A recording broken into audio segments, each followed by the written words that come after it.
go to the exact link that I had planned, so let me double check and see that it does.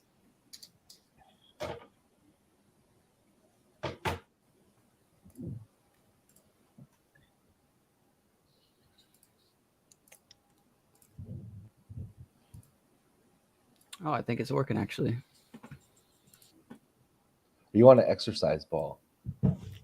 You're like a Dwight Schrute, a little mini Dwight Schrute there. You are on an exercise ball. Holy Look at crap. that. You know what? It's a great way to sit down and do your opposite. What's My that wife, for? when she watches my video, she laughs because she's like, "Oh, there you go, bouncing again." I What? get excited. I guess I start bouncing. You know, Yeah.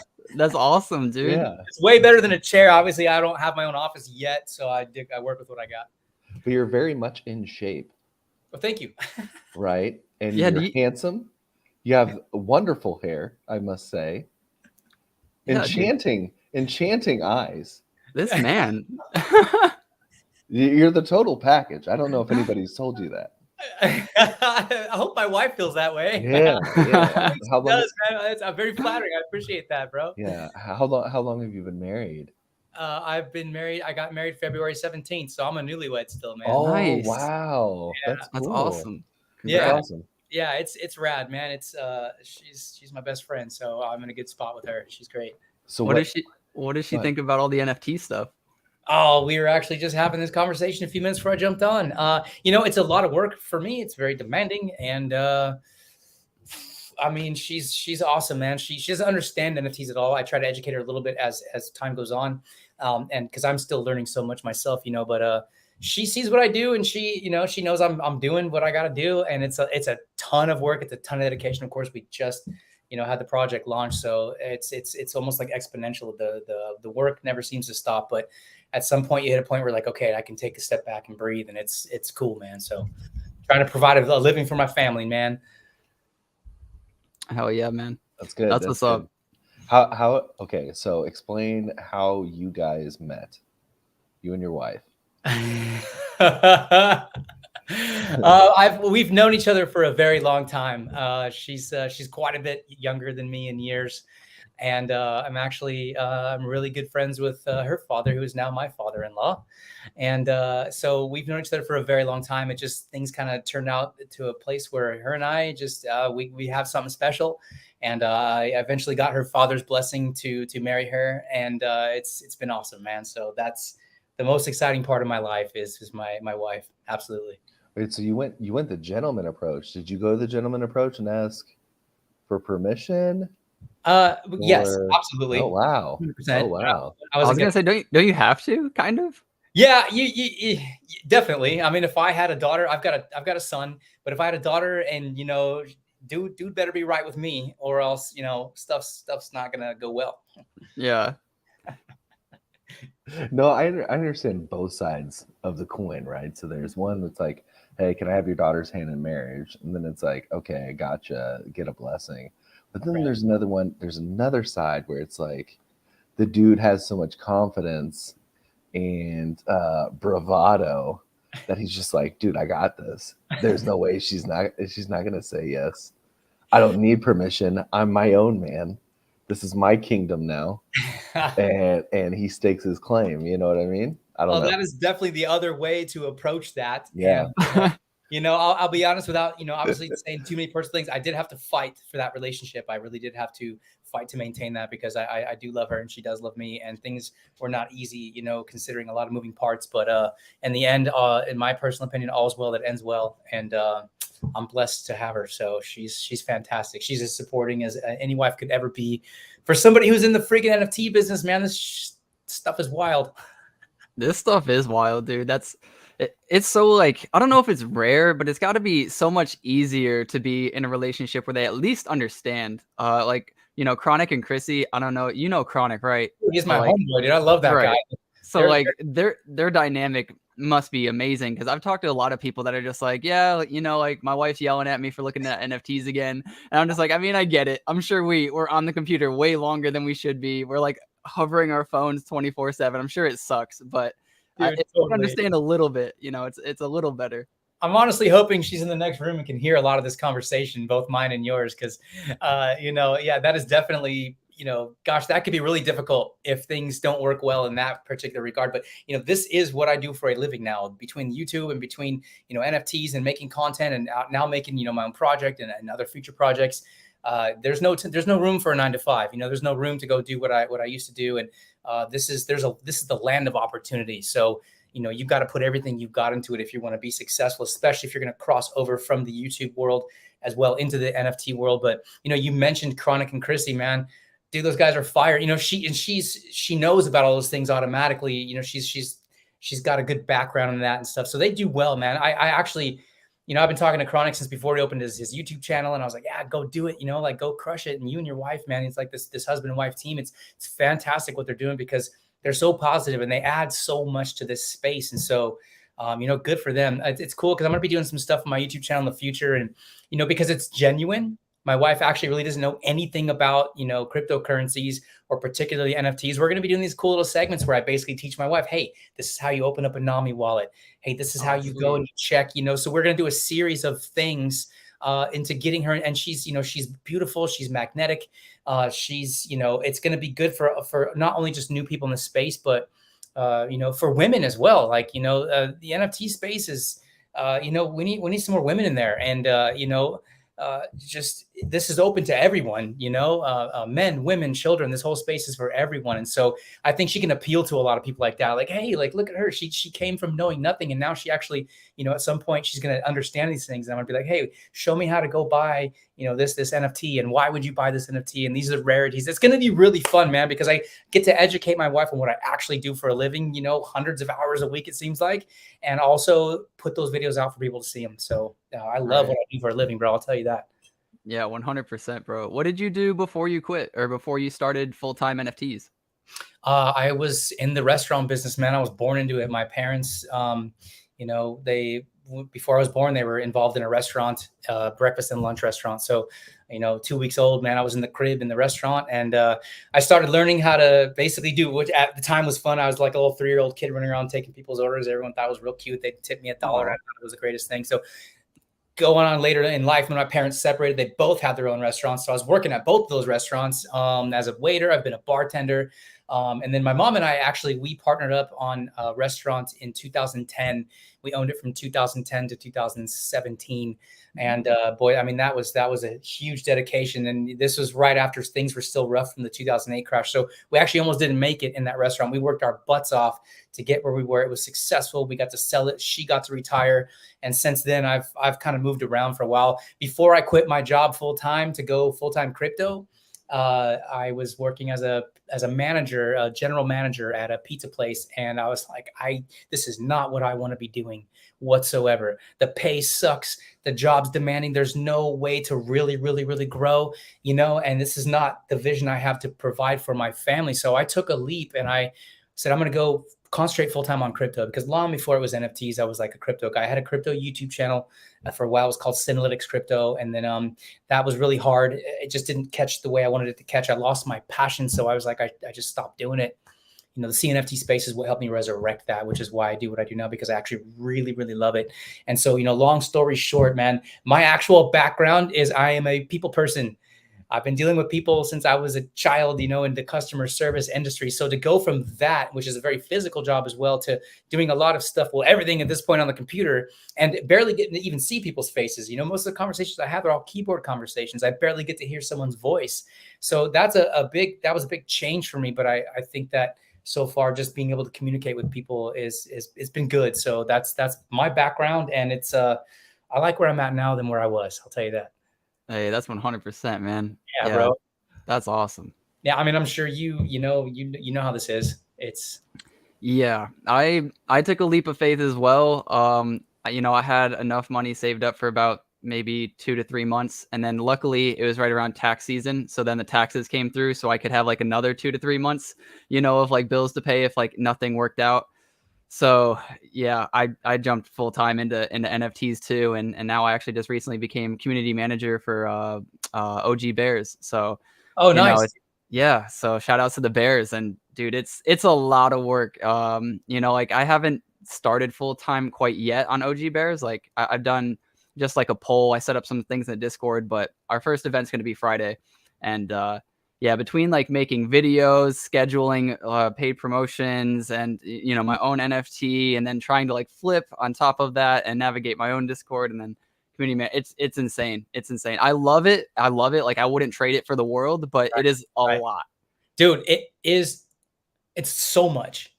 It's like it's overwhelming at times. Honestly, it really is. Like again, we're collectors. Why are we here? Why are we making videos? Why are we? Because we love the freaking NFT space, right? And so you got to take time to, if you're going to make money on NFTs, you got to spend a lot of time learning about those NFTs. And then if you're going to start covering project as a YouTuber, that's a whole nother world. And then you're going to create a project or mod for a project or whatever it is you're doing. Bro, it's the work level is insane. If you're not sharp, if you're not on, if you're not good time management, I mean, you're going to drive yourself into a wall. And I think that's a lot of times why honestly projects fail, because they don't set out to, nobody sets out to fail, but it becomes overwhelming or something along the way happens. And it's just like, it's so much. And so I have to give a huge shout out on that subject to a lot of people who are in there, the mods, the people who are helping me with the Space Pugs Alpha project. It's like, I couldn't do it without them, or I would have to, choose YouTube or one, it's one or the other. But I really believe, and I said this on Block's, channel. I said, hey, I'm all about people like us, being behind the camera, making content, doing the research, understanding what it takes to actually put a video out. I think a lot of us should be making projects, man, because we're the people who have the best minds for it. At the end of the day, we know what works, we know what doesn't work. At least we figured out on the way, on the road, and we can incorporate those things, and we can also talk about those things. So I'm excited to take that leap, even though it's been a heck of a lot of work. Like you just said perfectly, wouldn't change it for the world, bro. Yeah, it's definitely a lot. But like, I was doing a lot before just for somebody else. You know what I mean? Getting paid, to just do something that somebody else wanted me to do. Now it's like I'm getting paid to do what I want to do. It's maybe a lot more work, but like I want to do it. So I don't know. It's a weird dynamic in our head. Like somebody said, and I've used this a million times, but the famous quote is an entrepreneur or whatever will work 80 hours a week so that they don't have to work 40. I've actually heard that analogy, bring that back up, and that's true. But you know what? The spirit of an entrepreneur, what happens to them? They don't really have a cap. Their only real cap is their mindset. Yep. You go out there and get a 9-to-5 job, and you might get a raise. You might get a 5, even 10% raise. You might get bonuses. You might get whatever, but you're still within that bubble that's been determined for you. I don't like that. That's not my mindset. I've always been an entrepreneur, whether it was the restaurant business. When I was in the early 2000s, I'm a huge collector of, I was a huge fan of baseball cards and football cards. I was addicted to opening packs and whatever. And, as a kid, I used to go to this spot that I loved so much. I kept telling them, like, one of these days I'm going to buy your baseball card shop, and I did. So I bought the shop. It was a very, very successful shop. I had a lot of fun.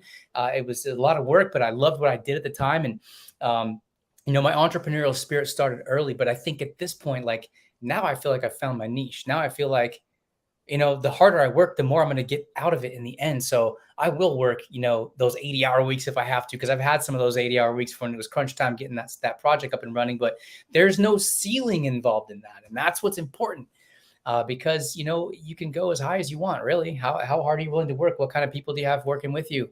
What kind of effort do you want to put into this? Because the CNFT space is plentiful and it's ready to give. Yeah, I think too, like if people are going to do whatever route it is, if you want to work for somebody else, which obviously most people have to work for somebody else. We can't have our own businesses if everybody has their own business, who's working for us, who's helping. But, for all those guys that don't want to like do all that planning and stuff, because I 100% get it. I used to love, being my little worker bee, like not thinking at all, just like, tell me what to do. I'll go do it. Like, shut up. Like, let me just like zone out and just to go do this like menial task real quick. At the end of the day, like you can get your paycheck and then put it into, NFTs or crypto or stocks and like really flip your own money and be like a manager for your own wealth that way. And, I think that's what a lot of people are trying to do. And that's why I created my channel, because I was that guy doing all that. And I was looking and I was like, well, there's not too many videos, on CNFTs that like explain it the way that like my weird brain like thinks about it. Right. So like maybe there's some other people out there with like weird brains or like they're looking for maybe something else, Yeah. So I get it, bro. That's a great mindset, because, crypto changed the game. I've never invested in a stock in my life. I was a big gold and silver guy for super long. I love precious metals. I love what they represent, but crypto changes the game. The mainstream adoption is been happening, is continuing to happen. There are kids out there that are making money and projects. And it's like the inspiration and the growth, the opportunity in crypto and NFTs, like literally trumps everything else the world has ever seen. Facts. Yeah. Like people can literally change their lives off of this. Like you can't really change your life investing into something like Apple. Like you have to at least hold like 10 years or 5 years. You'll be doing very well. Don't get me wrong. But like you're going to still have to work your entire life. Right. And, you know, sure, we have to all work like now and do our own things. But, you know, we can have those lucky moments where it's like, oh, wow, like I can actually like breathe a little bit better now. Like I just paid off my student loan buying an ape. You know, like what? You know, like people are like, what the heck is this? And then they get mad because they're not a part of it and they look at it and they don't understand it. And then they, oh, it's just copy and paste. This is bull. You know, it's like, man, don't hate just because you don't understand. Just come join us. You can make the money too. Exactly. That's how I feel, bro. You took the words right out of my mouth. I've been thinking that way since late 2016 when I got into crypto, man. And I wish I would have, you know, known a lot of stuff when I first started. I'm sure we can all say that because I've made many mistakes in my dwellings, my tradings, and my, you know, not doing my own, just everything. It's been, but you know, it is what opened the door for me to be where I'm at now.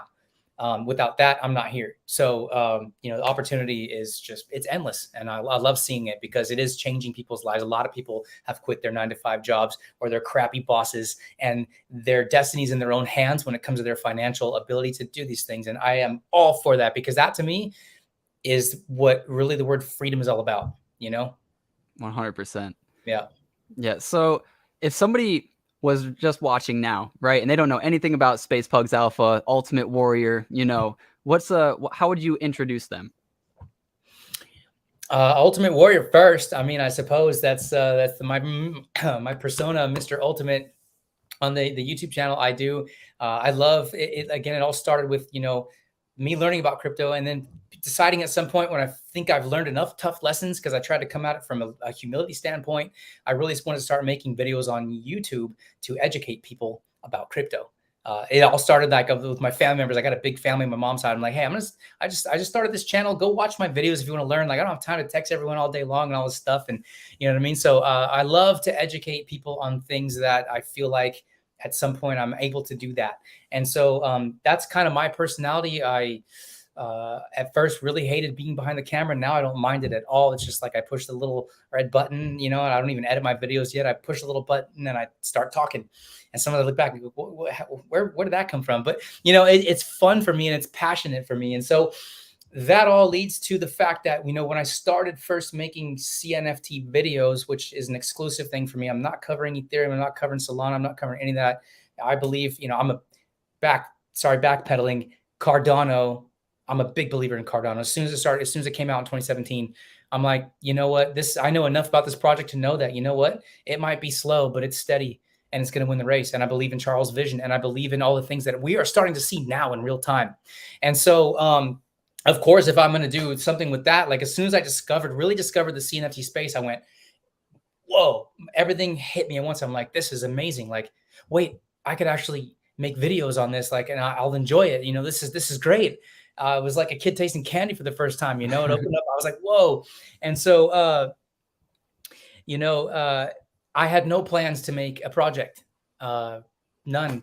I'm not a technically inclined person. I'm a people person. I'm a restaurant former background guy. Like, I don't have technical skills, bro. I don't even edit my video. I'm learning so much stuff along the way, and I'm a slow learner when it comes to tech. And so, I'm sorry, I lost my train of thought. I don't know where I was going with this, but so yeah, right. I was like, yeah, making an NFT project is way beyond my skill set. Like, there's just no way. And it all started kind of coming together. I had the idea. I was like, you know, I don't see any reason why I can't do that. I have no idea where to start. So, but making contacts, being a YouTuber and being on Discord, I had a Discord channel started, you know, just for the Ultimate Warrior YouTube channel. So people could basically go in there and talk about NFTs and, you know, share information with each other. It was a lot of fun. So I already had that base floor for that set. And eventually I was like, okay, well, I need to get some artists. I need help with the Discord. I need, you know, I can actually take this idea and bring it to fruition. And so that's essentially what happened. And Space Pugs Alpha, if you look at the art's awesome. You know, we've got some fun utilities. I've got people helping me, you know, steer this project the right way and getting it to where I really want people who are invested in this project to do well in this project, you know. If someone can come in and make some money, or someone can come in and, you know, learn more about the CNFT space and enjoy what we've put out there, that means a lot to me. So, it's a great project, man. And it's been a lot of work getting there, but at the end of the day, it was all worth the work. It was all worth the blood, sweat, and tears, man. 100%. Clean up what you got. Well, I felt like I've been on mute this entire time. Thanks, Nick. Yeah, no problem, bro. My bad. No, it's fine. I understand. So, one quick question. So, when your parents split, who had the better food? Who had the better food? You know what? Let's be real. That's a tough question to answer, but to be honest with you, they were both breakfast and lunch restaurants, and they both ended up doing very similar things. They were not in competition with each other in any way, shape, or form. Okay. I would probably lean towards, the one that I ended up, it was called Mariah's. It was the one that I got involved with my mom. The food was top notch. My mom and I worked real hard. She'd been in the restaurant business for almost 40 years at that point, since we decided to open up our own restaurant. And it was great. But my father's restaurant was legendary, dude. They started it in 1975 in a town called La Costa, when La Costa had all 2-lane highways. Nobody was living in La Costa in 1975. So what they did was they did some good stuff. It was good, man. And I was well fed as a kid. Nice. That's awesome. So, you lived in San Diego, or am I allowed to release that at all, or no? Sorry, I don't have any problems. Let's cut it from the cast, okay? Nobody wants to come knock on my door looking for trouble. Let's just keep it that way. So yeah. So what was it like being in Southern California? Like, what did you do? Like, in your spare time? Like, what was it like growing up, in the restaurant biz? It's like, so I knew, because I've been in there for like half my life, right? I've been in there, especially in pizza, right? So mom and dad are constantly in the shop or doing something, because every hour that they're there saves from paying somebody else to be there, right? And so what was it like? What did you do? Were you allowed like a rope, or did you automatically you were just like, okay, the restaurant is my life, like I love it, you know what I mean? Well, to be honest with you, here's the thing. Like, so when it came to me being in high school, I always had a job because my mom always had a restaurant. So when you're in high school, you can only work so many hours. I worked every weekend. I was making, at the time, 100 and 150 bucks in tips on a Saturday or Sunday morning as a server, in my mom's restaurant. And, my friends, a lot of my friends, none of them ever had money because they didn't have jobs, or if they did, they had, minimum wage jobs. So it was like, I feel like I was missing out on so much of the cool stuff they got to do. But like, I always had the money to do what I needed to do and never had the time to do it. So it was definitely a give and take situation. I'll tell you that. I missed out on a lot of cool stuff at the young age, because I did start working, as much as you possibly could at that time. And I had a rope. I could have done whatever I wanted, but I was like, hey, this is what I do for a living. And it was, I continued to do the best I could. And I've always, like I said, if you want to do what you want to do, you got to have the funds to do it. So it's funny, because none of my friends I was always buying them lunch and buying them at the time when we were smoking cigarettes and, just stupid stuff, man. But I can't look back and complain, because like I've always been employed. Literally, like I've been employed, literally getting a paycheck since I was 12 years old. So, it wasn't a bad life. We lived in a great little beach town. And, I spent a lot of time at the beach. Wasn't too much of a surfer like a lot of people think I am, because I'm like, yeah, dude, cool, bro. But I don't really surf. But I got involved in music. I'm a drummer. I'm not a professional drummer or anything, but I play the drums. I've played drums for 30 years now at this point almost.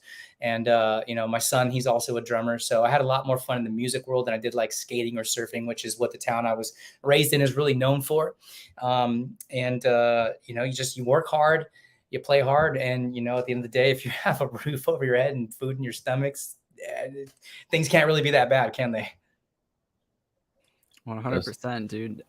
So, when we were first starting off and he was like, look how good you look and look how ripped you are, man, I was just like, I actually just recently had to change something up in my like morning routine. So I was wondering, for you, your morning routine, what do you do before, like as soon as you wake up? Are you a bad person? Like, do you just check your phone and get right to work, or do you have like a coffee, you sit down, you read the paper, you go work out, whatever? Like, what do you do to get your head right? That's a big subject. If we're going to get real personal, despite my faults, my failures, the things that I constantly wish I could do better and could, start continuing to learn about a lot of things. I start my day with my Heavenly Father, and I read my Bible, and I say my prayers, and I have my coffee, and I work through the things that I need to work through as a human being to constantly grow and move forward. And just like I said, despite the fact that I have a lot of failures in my life and all those things, I can't start my day without giving the first portion of my day to my Creator. That's my personal belief. I don't know if you like me talking about that stuff like that on this channel, but if you're gonna ask me a direct question, I'll give you a direct answer. That's just who I am, and it sets me in a good spot because I've got a lot to do during the day, and you never know what one day is going to bring you. You just don't know.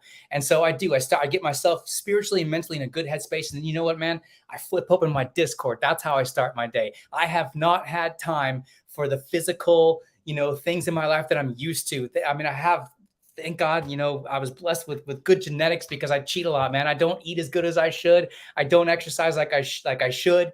The drums, 30 years of the drums has definitely kept me slim and everything. But I need to, at some point, get back to doing more physical things, to being able to, just kind of keep my head straight. Because if your body's right and your head's right and your soul's right, everything's going to kind of start to move forward. And I'm lacking that right now. That's the biggest sacrifice I've had to make in my life, is being able to get up and go to the gym, or being able to get up and do what I would normally do for a morning routine. But I'm getting back to that because I've pushed through to the point to where I'm like, okay, that was a season in my life. It's time for me to get back to having a balance. I've been definitely tipped out of balance. And that needs to change. Gotcha. So with your routine or whatever, my son's going through his first communion on Sunday, because we're a Catholic family here, good old strong Catholic family. So yeah, it's a pretty big celebration or whatever, around here.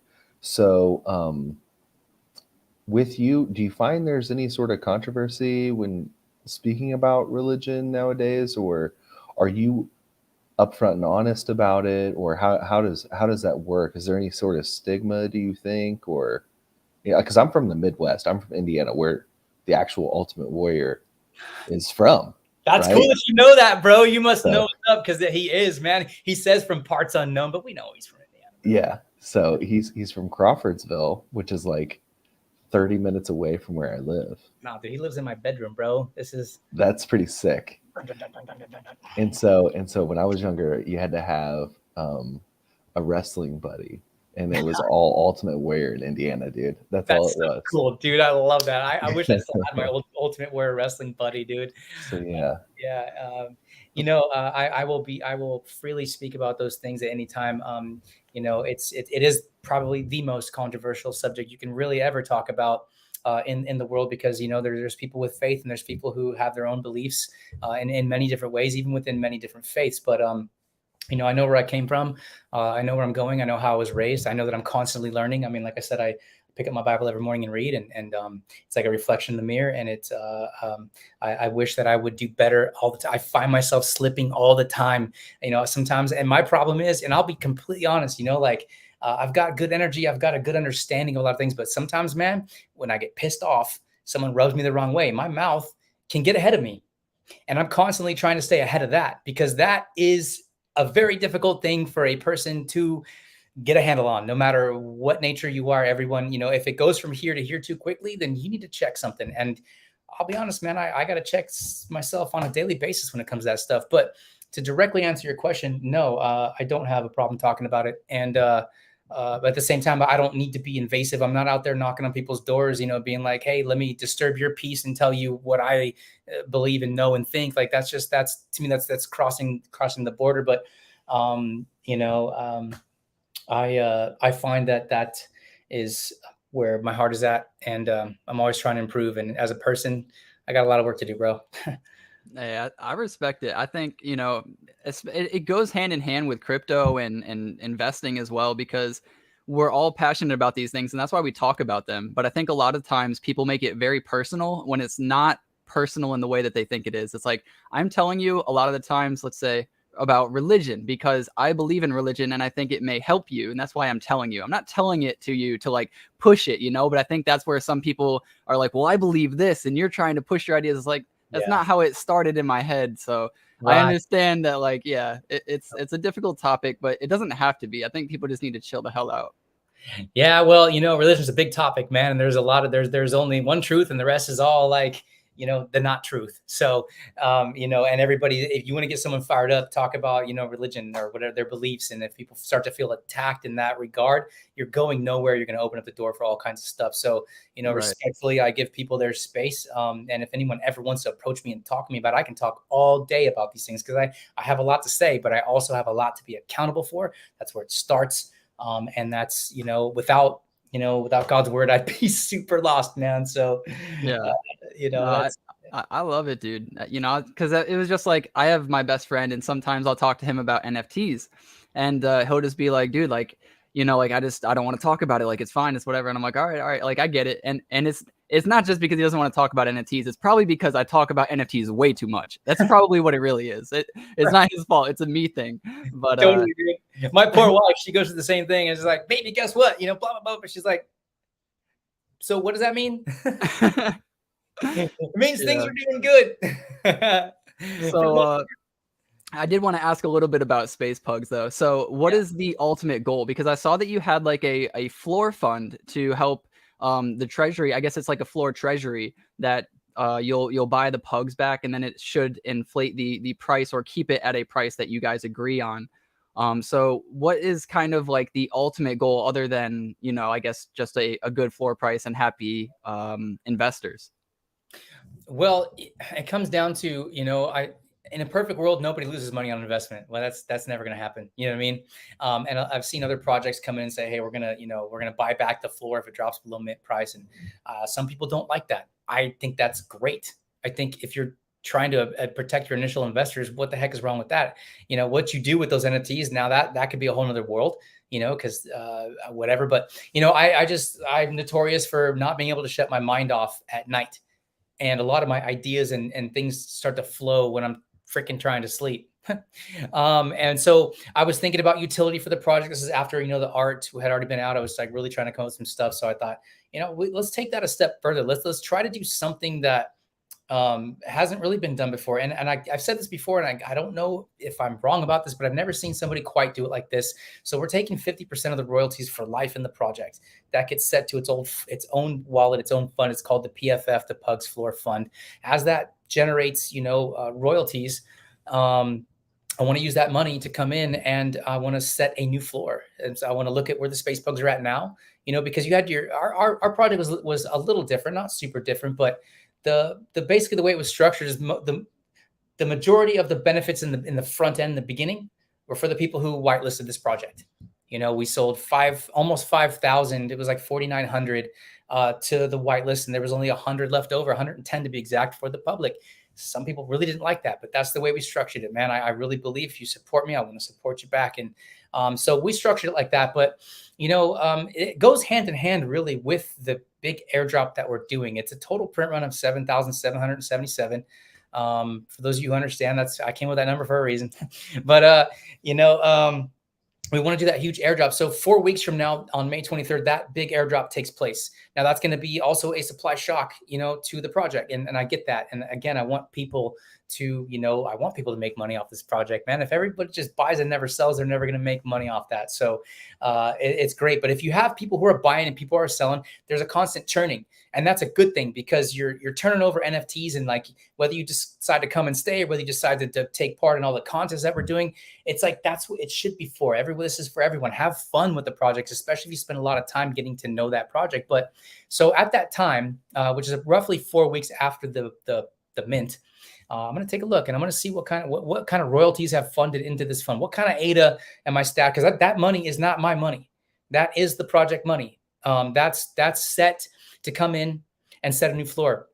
Let's just use round numbers for right now. At one point, yesterday, I think we got as high as like 138 a floor. Let's just use 100 for a round number. We minted for 40 whitelist. We minted for 50 public. The only reason we jumped in prices because we wanted to just initially protect the floor, to be honest with you. Didn't really matter because we only minted 110. But let's say, By the time that happens, the floor is 110 ADA.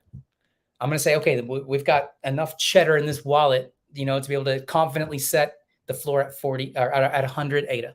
So if it goes below that, I've got a war chest to come in there and buy that.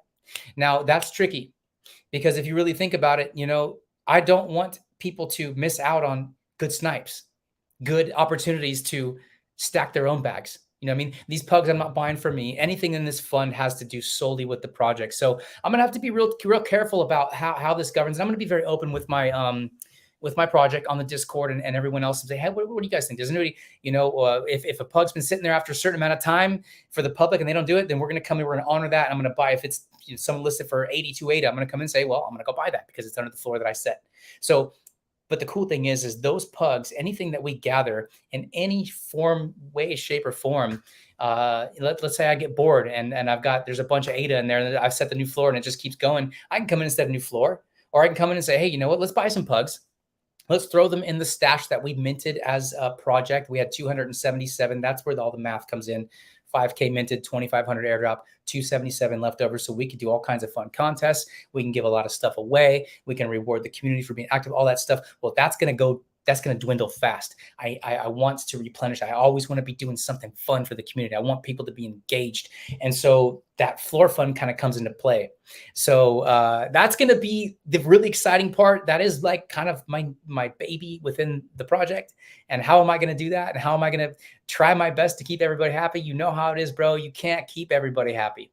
But transparency is the key. If anyone has a problem with what I'm doing, we can talk about it. We can vote on it. We can do whatever we want at the end of the day. But my idea is to constantly be engaging in that. And, you know, there's a lot of future utility coming out for these pugs and for the other projects that we have planned and that we're outlining that we're not really talking about yet because we were trying to really finalize what we want to do. There's more coming than you'll even see on the roadmap on the website or any of that other stuff. I got to give a shout out to, I call him the artist formerly known as Adam Jukes. He's now CNFT Adam.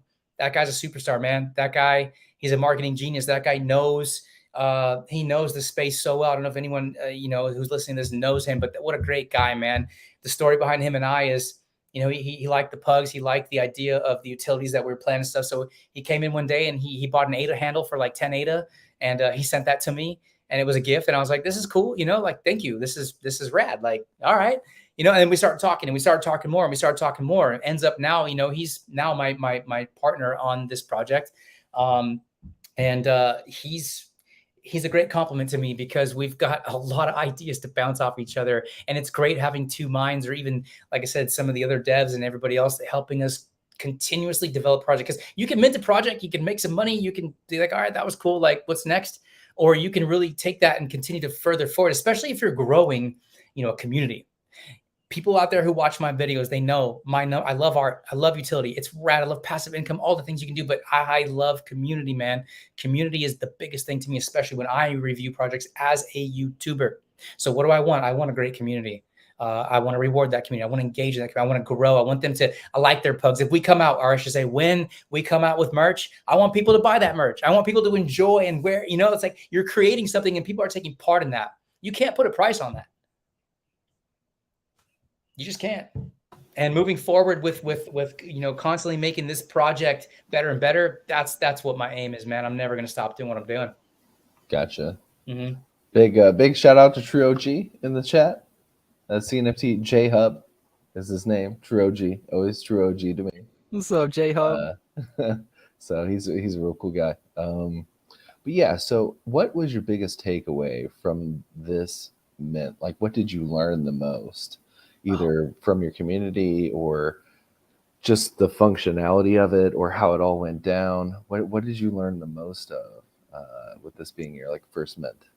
Well, I mean, I learned so much, you know, because it's the only project I've ever done. It's the only thing, anything like this I've ever done anywhere close to this. I mean, I learned so much. It would be almost really impossible to pinpoint what I learned the most. I'd have to really think about that. But I guess if I was going to go off the top of my head here, you know, I learned that if you're going to get into it, you're going to have to stick it through because, man, it's a lot of work. Man, it's a lot of pressure. You know, man, it's a lot of dedication. And, you know, especially someone like myself. I mean, you know, you can't get more doxxed than somebody who makes YouTube videos, you know, so it's like your reputation's a part of that as well. And you know, if you're not going to see that through when things get difficult, you know, you're going to get chewed up. You know, I'm dealing with some difficult situations right now, as a matter of fact. You know, a lot of people are aware of it. But, you know, if you don't have the fortitude to push through, and you're going to make mistakes. Like, you're probably going to make mistakes. I mean, there's a couple projects out there that have totally done some flawless things. I think most of them have some sort of background, or they've learned a few things. But for me, this is virgin territory. Like, I've never done anything like this. And so it's learning about all of these things and all the intricacy, all the things that you never thought of, they all show up. And so you got to be prepared for that in every facet. And boy, if you don't have a good work ethic, you're not going to make it, because look, we're in a place of a lot of competition. The CNFT space is so much bigger now than it even was, 2 months ago, 3 months ago, you know, freaking 6 weeks ago. A lot of people are making projects. The space is growing. So the competition out there to do something original, you know, the competition to make sure you have the right utility, the competition to make sure that, you know, you don't fail in so many regards. It is a lot of pressure, man. And you gotta do things right, or else, you know, you're going to go to bed with a lot of headaches. Yeah. I know you said you're dealing with some difficult things now, and Omar did ask, and I know we don't have to touch on this too much, because I know it's a crazy topic, but you know, just what do you have to say because I don't want to completely ignore this question, but it is a weird question. Mm-hmm. Well, what's the question? So I brought it up on the screen. Can you tell us more info about the moderator that fled? Oh, yeah, I can. I definitely, you know, I do want to brush up on this, because and he wasn't a moderator. He was my partner from the beginning. We met through the BCRC chat, and started chatting with him. He was, you know, this is pretty much a long story, but I'm going to sum it up as best as I can. You know, we started this project. Look, partners have disagreements, you know, and we found out, you know, into this journey that we don't communicate very well together. A lot of that's on me. Some of that's on him. You know, I did just, if anyone really wants to know, you know, a lot more about that, where I'm coming from, where my heart's at, watch the YouTube video I just made about a couple hours ago. It's on my YouTube channel, CNF or Ultimate CNFT. You know, it was a shame the way things came undone, because, you know, we get all the way, we put all the work in, we get to the mint, and here we are. And then, you know, we decide that, hey, this isn't working. Like, how are we gonna move forward? At first it was extremely cordial, and then we had a disagreement over some things, and you know, it went sour pretty quickly. So he is essentially, you know, was the co-founder with me. You know, I give him a lot of credit with a lot of the outlines of this project. You know, he's the one that even came up with the name. It was Space Pugs Club. We changed it to Space Pugs Alpha. You know, we had a lot of plans together, a lot of stuff going on, and it was hard to communicate. You know, he's the dude is smart. The dude's got a lot of skills. The dude is a wizard at, you know, at Discord, and he's got a lot of money in his own NFTs invested. And so, you know, I really would prefer to honestly talk about the good things about him, because, you know, just because him and I didn't see eye to eye, like I said, I have to own up to some of this stuff. Like I said earlier, man, sometimes my tongue gets the best of me. Sometimes, you know, I just don't say things that I should have said, and I should be able to, you know, nip that in the bud before it happens. But once it's out of the bag, now you gotta deal with stuff. So I'm actually still learning a lot of tough lessons about that. I'm like, hey, like, I talk to myself, Mike, you know, look in the mirror, look in the word, and are you supposed to be saying these kinds of things? Doesn't matter if you're stressed out. Doesn't matter if you've had a bad day. Doesn't matter if things aren't going right. Like, check yourself, bro. So that was humbling for me, man. I had to come out and humble myself on a video, because the only thing I can control is how I handle things. And so long story short, you know, he did leave, and at first everyone was freaking out, like, oh my God, this is a rug. I'm like, oh geez, here we go. You know, we're tossing around the R word. This is not a rug. I'm here.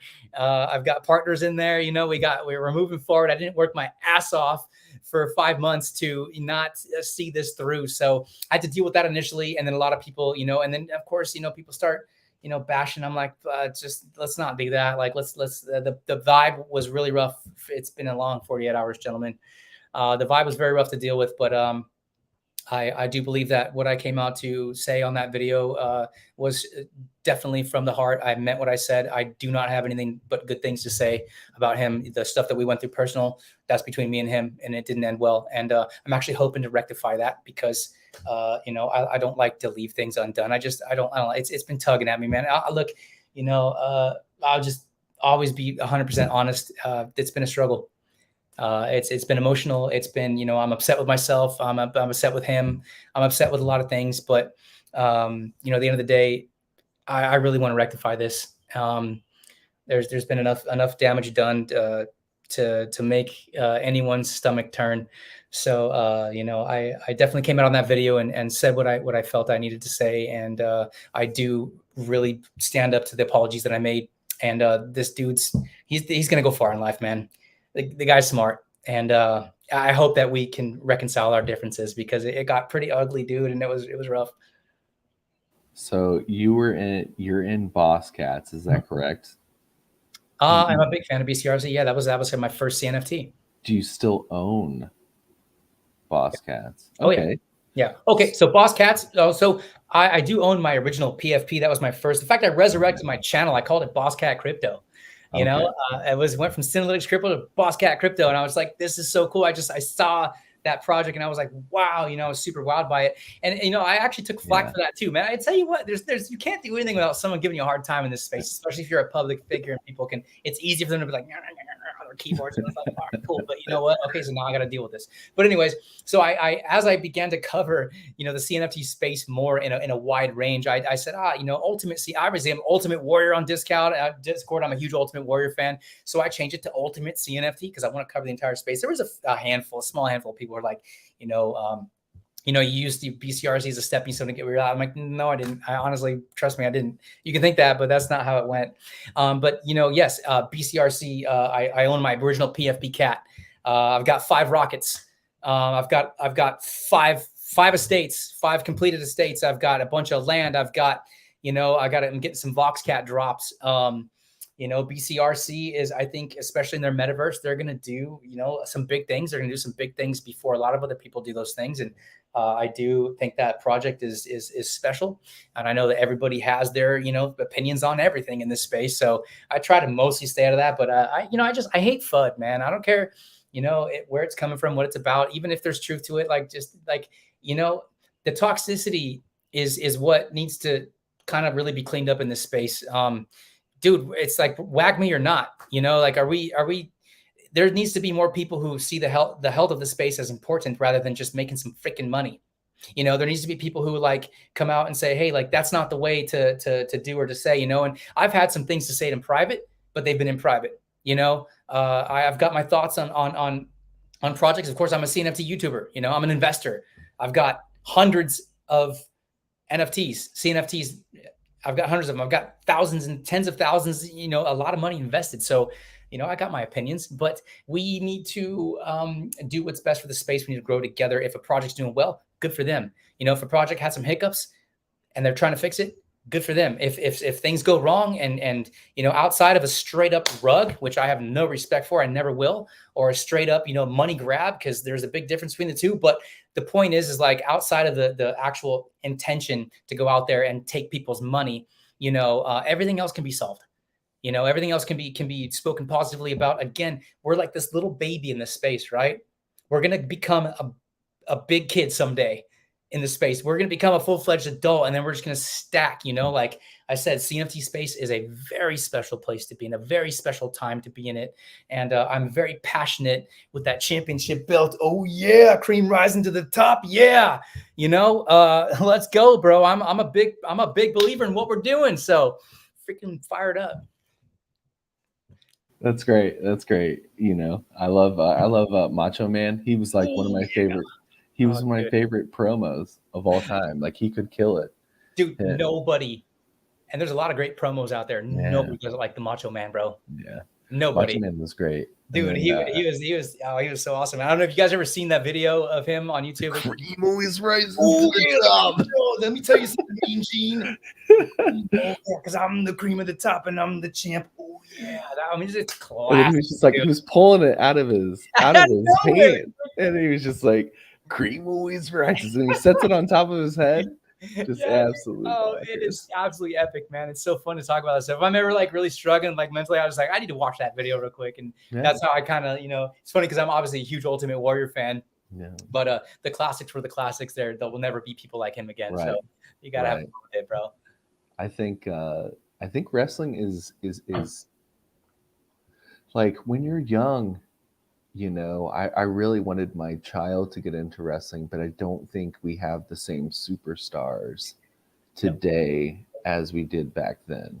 And it's very rough. And I don't think it's I don't think it's debatable. You know what I'm saying? There's no Hulk, there's no Ric Flair, there's no Superfly, Jimmy Snuka, no Macho Man. I mean, we kind of saw a resurrection, of it.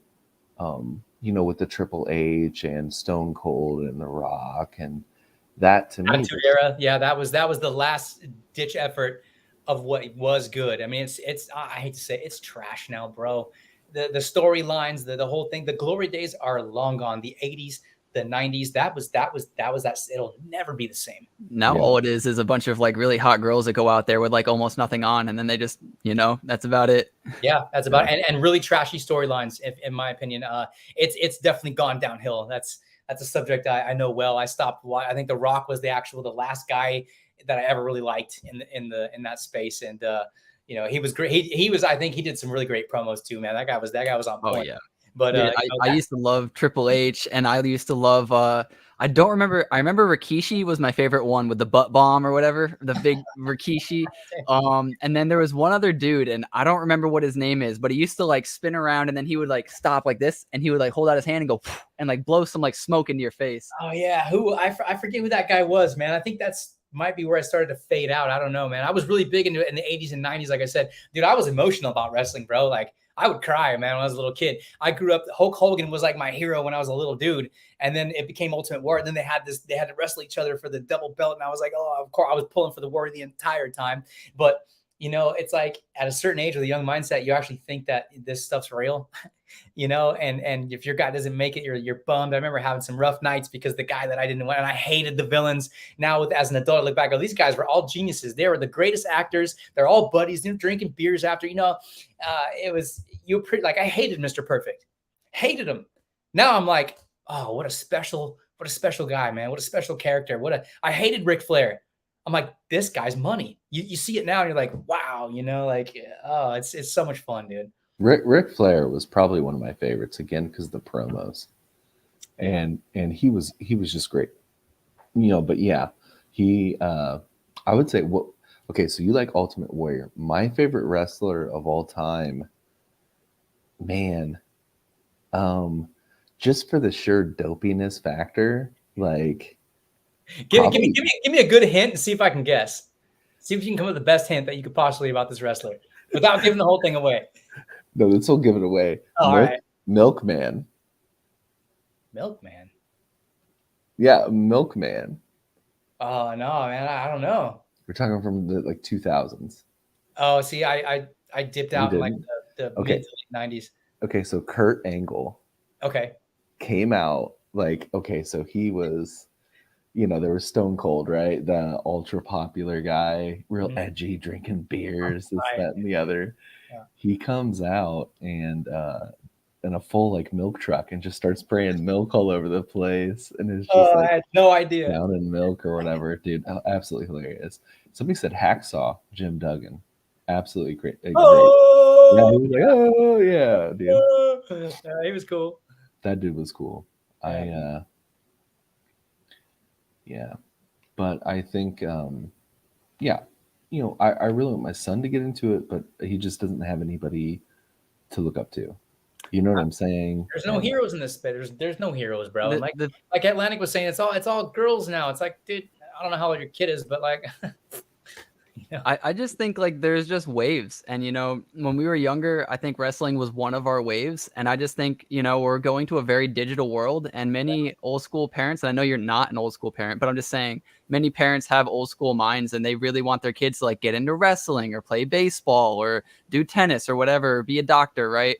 But like these kids are going to grow up to be YouTubers. These kids are going to be Twitch streamers. They're going to play like Ninja's their favorite person, whether you love it or not, right? Like this is just where we're going, right? And if you really hate it, then like you should just, I don't know, not buy them a tablet, a phone, or a computer Put and them in a have them cage, live in the Stone Age. Yeah, like, put them in a cage. You can't avoid it. yeah, we're just going into a place that is unknown and we're not comfortable with it. But when we were watching wrestling and our parents were like, turn that off, it's rotting your brain, it's making you angry, you know, like we were just like, screw you, mom, like you don't get it, you know, like that's how they are. So said no kid ever, right?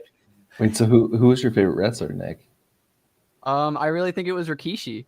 You think so? Yeah, I was always like, I never liked, as a kid, like as a really young kid, I was like a hipster, but I didn't know it. I just didn't want to do what anybody else was doing. Like my dad was really into rock and roll, and he would show me these amazing songs, and I would just be like, I don't like it because he showed it to me, right? And it's such this weird mindset, and I'm still like that. I can't even deny it. I'm still like that to a small degree. Like if my dad like shows me something, like my instant thing is to be like, oh, I don't like it, and then but I have to like tell myself like this is stupid. Like think about it. Do you like it? Like I don't know why. I don't know why I was always like that. You know, a lot of kids are like that. It's funny you say that because I'm thinking about my son. My son's 21 years old, and he's just like me, dude, in all the good ways and not the bad ways. So like I've done a better job as a father than I have with myself, like all the time, man, which is great. If I'm going to do anything right in the world, it's going to be my marriage and my child.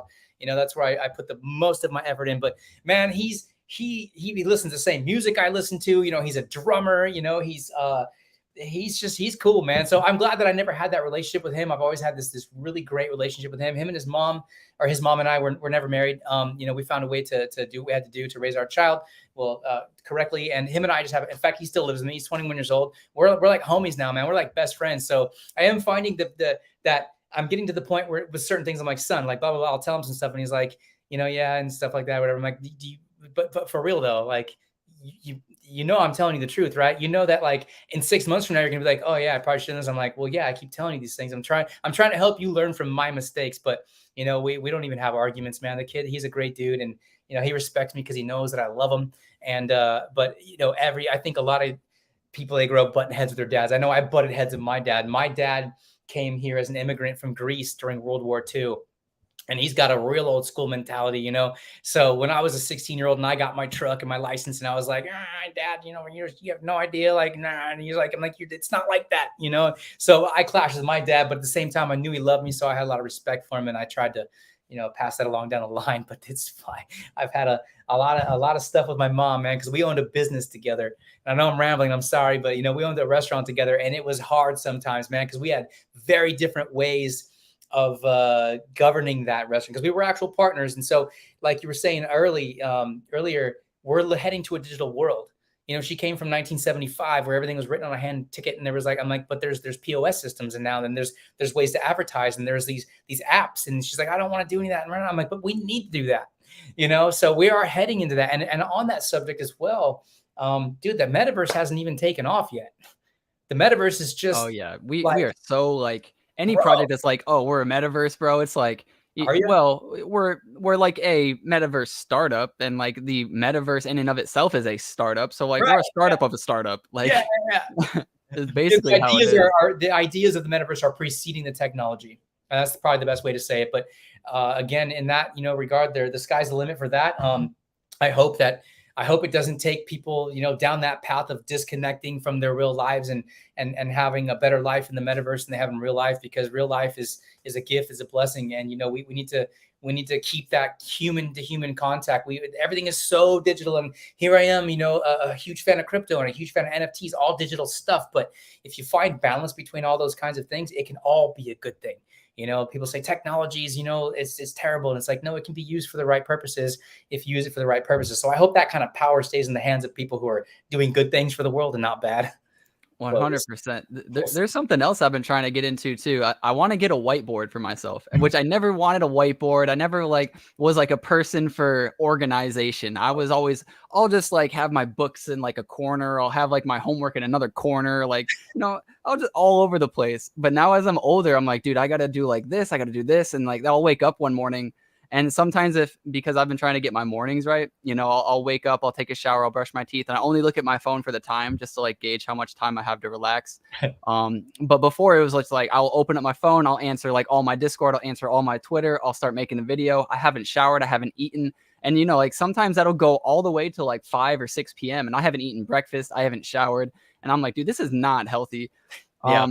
So like, I really want a whiteboard just so I can like, I don't know, I need something visual, like physical in my face. That's like, this is what you have to do. I can look at it real quick, see like, you know, Monday, Tuesday, Wednesday, Thursday, all of it. And just like, look at it at a glance and just be like, okay, cool. And move on with my life. And that's something, it's just interesting because I don't know, my old teenage self would just be like, screw that, man. Like we'll figure it out. It's in our head. Like we'll just handle it later. Yeah. On the fly. Right.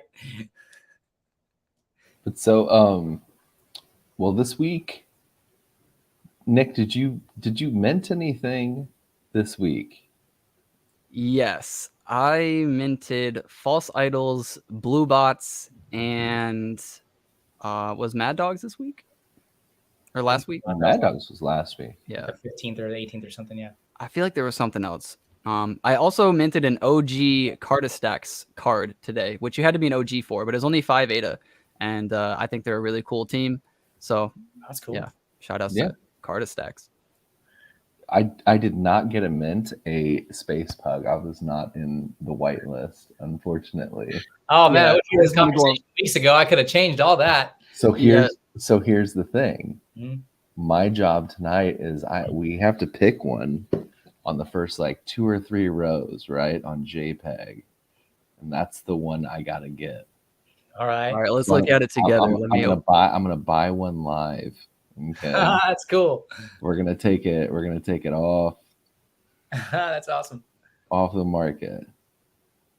So yeah, I minted Blue Bots as well, and you know, I'm kind of anxious to see what they do with their project.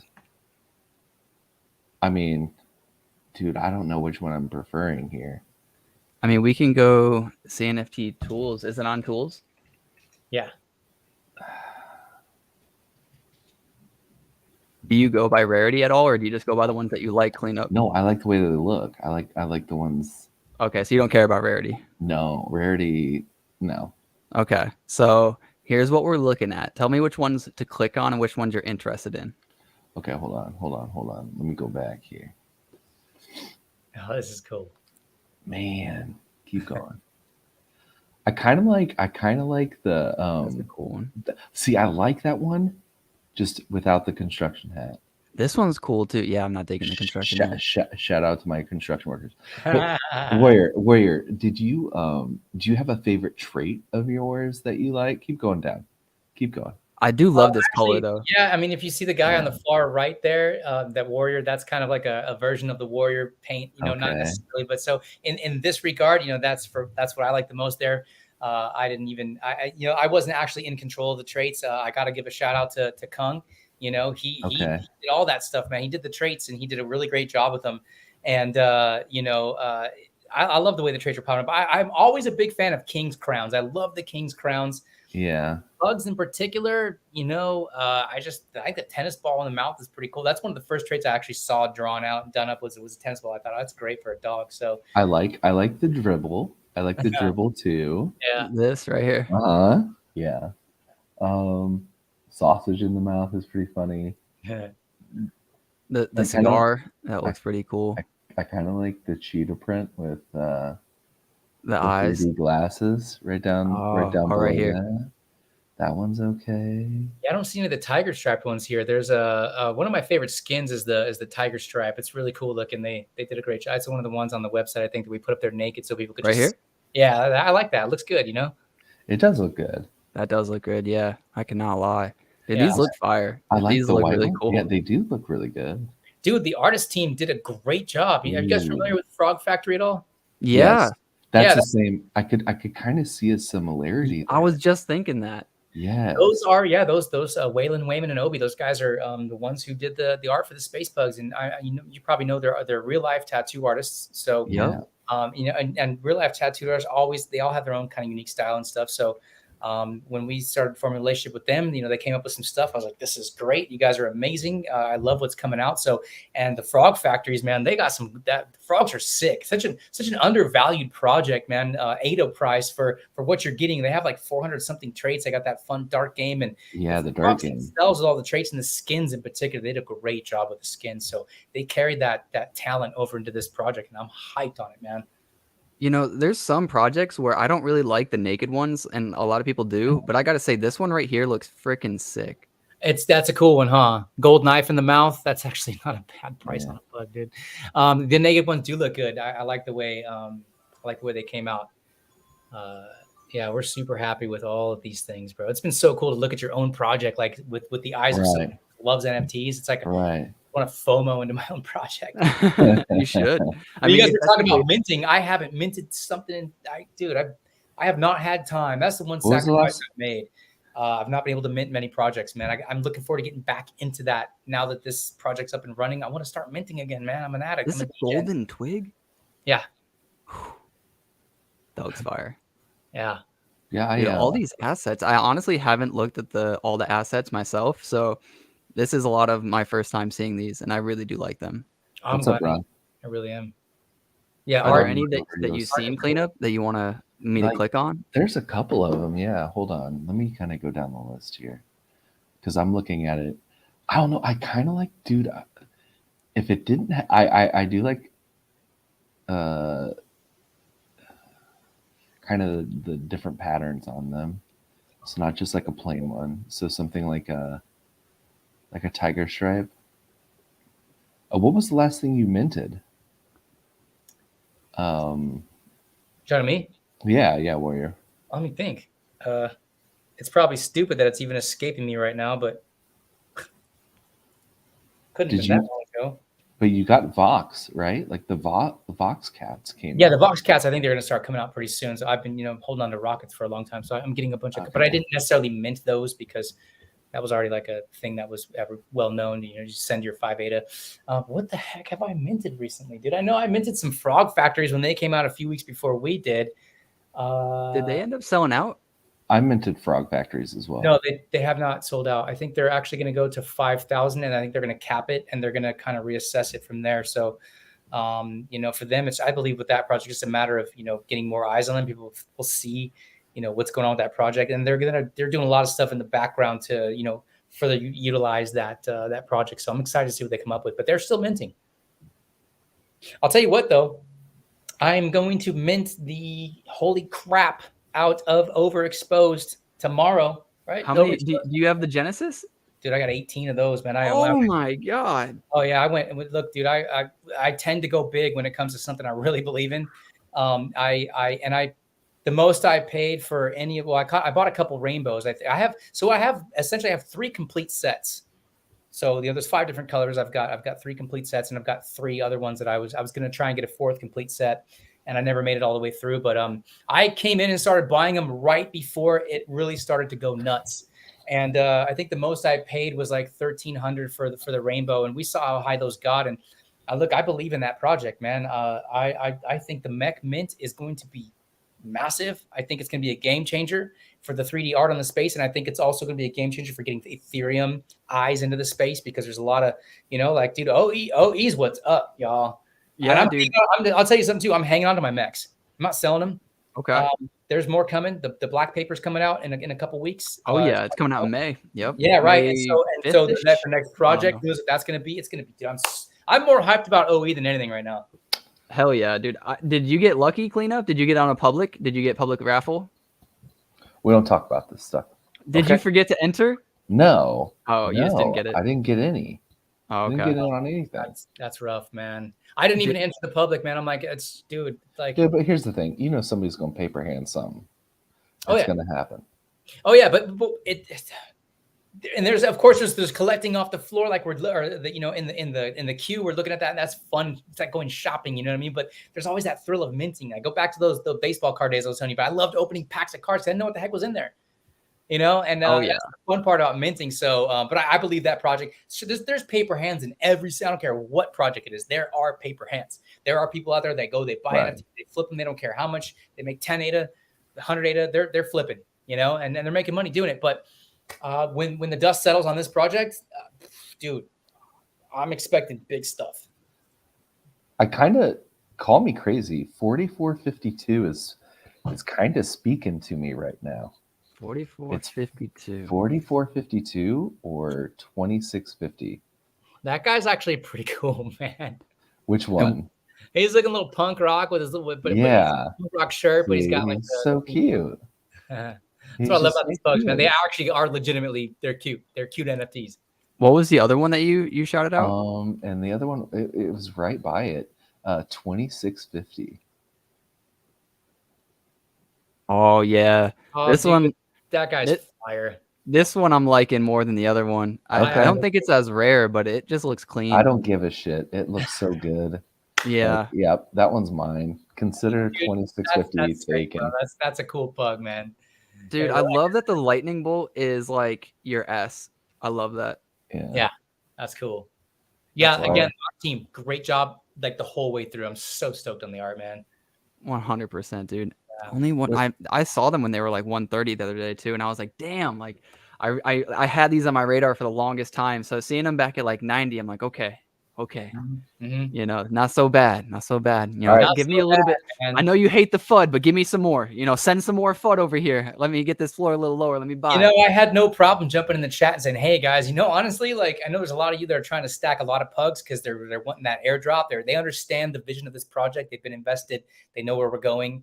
You know, and there's a lot of people who are collecting a lot of Pugs. So I was like, hey, stuff's on discount. You know, we can never give it financial advice here, especially as YouTubers. But I'm like, it might not ever go lower than where it's at right now. And who knows? It absolutely anything can happen at any time. But I was like, shopping spree, you know, like, and hey, if you want to wait back to see how this where we stabilize at, do it by all means. I want people in my project to make money. Time is money. Time is valuable. But, you know, we've stabilized at about 90 floor, which is great. That's, if you look at the whitelist mint, that's more than double whitelist mint from a couple of days ago. So I'm happy with that. I cannot be happier with where we're at and how we're settling in and how the dust is settling. And we're getting ready to go do some big things. I'm excited, man.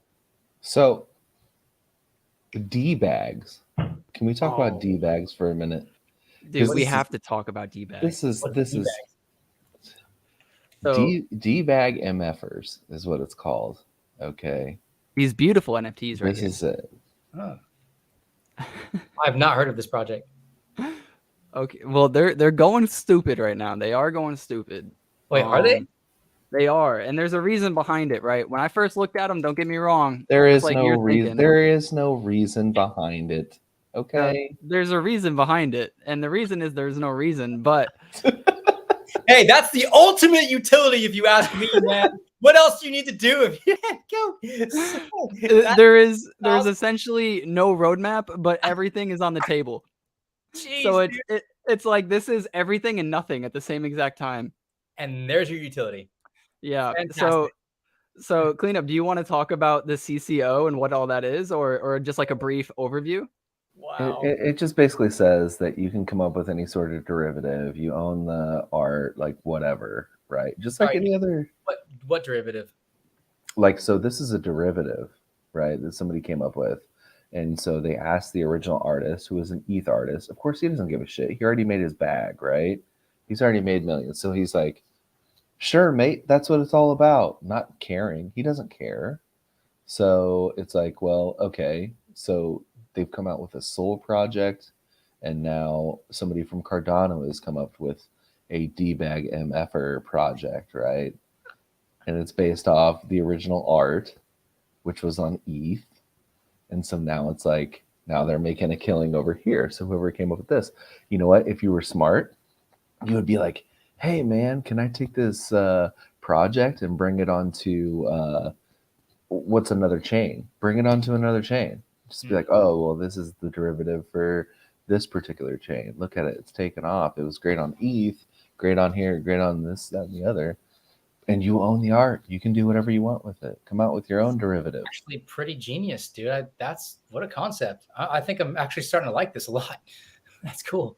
Yeah, I was sitting in my Discord the other day, and somebody came in. I think it was When Mint Mo, and he was just like, hey man, did you buy any D-bag MFers? And I was like, hell no, like I'm not buying that piece of crap. Like, look at it, it looks like garbage. And then he was just like, bro, you don't understand. He was like, come into this Twitter space and if you have any questions, just ask. And I was like, dude, fine. Like I have a bunch of questions. Like, why the heck would I buy this stick figure looking piece of crap?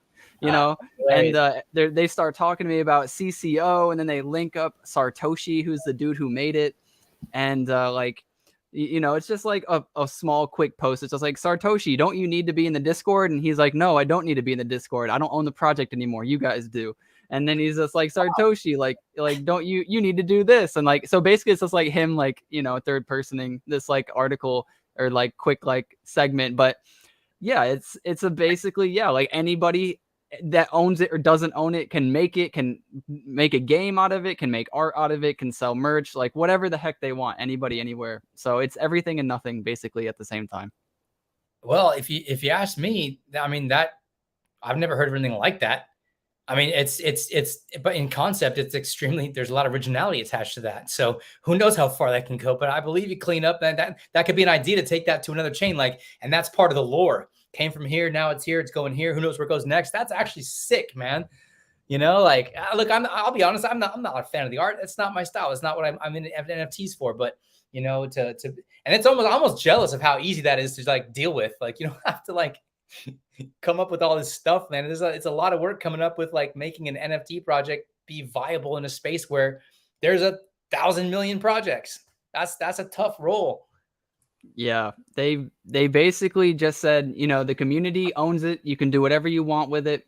You know, so wow. Yeah, I mean, it's not necessarily going to go anywhere, but it's, you know, it could at any moment do anything. And it could also be, you know, worked on by, let's say, like a team in India, let's say, right? Like a 3-man team, they're building this game by themselves and they don't talk about it. And then out of nowhere, they just release this badass game. They're like, yeah, it works with CNFTs or whatever. And then, you know, like 2 months later, somebody could be like, well, actually, I made a rock band called D-Bag MFers, and like I'm actually selling merch with like these pictures on it, and like just anything. Like we have no idea what's going to come. It could be absolutely nothing. Nobody could do anything, and then you lose your money, right? Or like it could become everything. So I don't know. I bought 2 for 60 yesterday just because the MFers, you know, they convinced me, and I was like, you know, I'm a D-Bag MFer. Like I belong in this project. Like even if I lose my money, like it's right up my alley of BS, and you know, that's funny, man. So why not? The way I look at it is like, dude, I did not mint Boss Cats, right? I had a chance to mint Boss Cats. I did not mint Boss Cats. I lost out on that, right? Okay. I am fine sitting this one out and seeing what happens. You know what I'm saying? Like, there comes a point where it's like, where I've done this for a little while, and so there are sometimes the smartest decision is no decision. And I think this is one of those times where normally a year ago I would have aped into this stupid thing, you know, with 1,000 ADA, you know, and just been like, oh, well, now I'm out. You know what I'm saying? If you minted, you'd be up like 4x right now. But that's fine. I mean, that's whatever. My thing is like, so I have this vision to where I need to start concentrating on certain things. Like for me, it's chilled Kongs, right? So I'm more focused on chilled Kongs and kind of doing what I need to do there in order to do what I want to do within that project. And so part of that is like, I have to stack ADA. So that doesn't involve, you know, spending money on D-bags, okay? However, I will buy a pug. I will. Yeah. Because I like it. I can connect with the art, right? So I search for one that I like. With the D-bags, I'm never going to like it sitting in my wallet, ever. Right. Ever. Yeah. I just had to show it, man. So when I was live last night, they were like, hey, man, are you going to get one? And I was like, yeah, I'm looking to buy 2 right now. And they were like, you have to change your profile picture. And I was like, I have never changed my profile picture. So I made a tweet somewhere. I'm not going to find it, but I basically was like, this is the first time I've ever changed my PFP since the start of my Twitter. And, you know, when I was buying it, they're like, which one are you buying? And I was like, I'm buying this chocolate chip looking but it's a tiger. So like, you know, and then I showed them and they all started dying laughing. And like, to me, it looks like a chocolate chip, but I think the attribute is actually like tiger skin or something. Okay. But dude, he's awesome. Go ahead, zoom He's got a in. little, he's got. Oh yeah. Let's Show see. me the detail. I want to see all the 1080p's. Okay, I get it. Fire eyes, I get it. Oh yeah.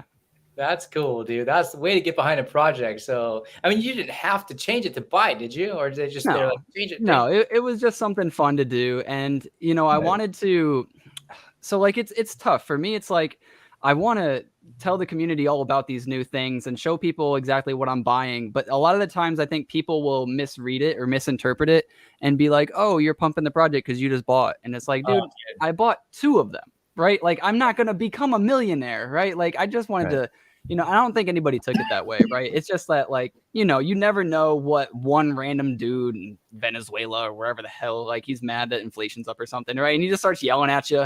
Like, dude, you're just like, ah, crap.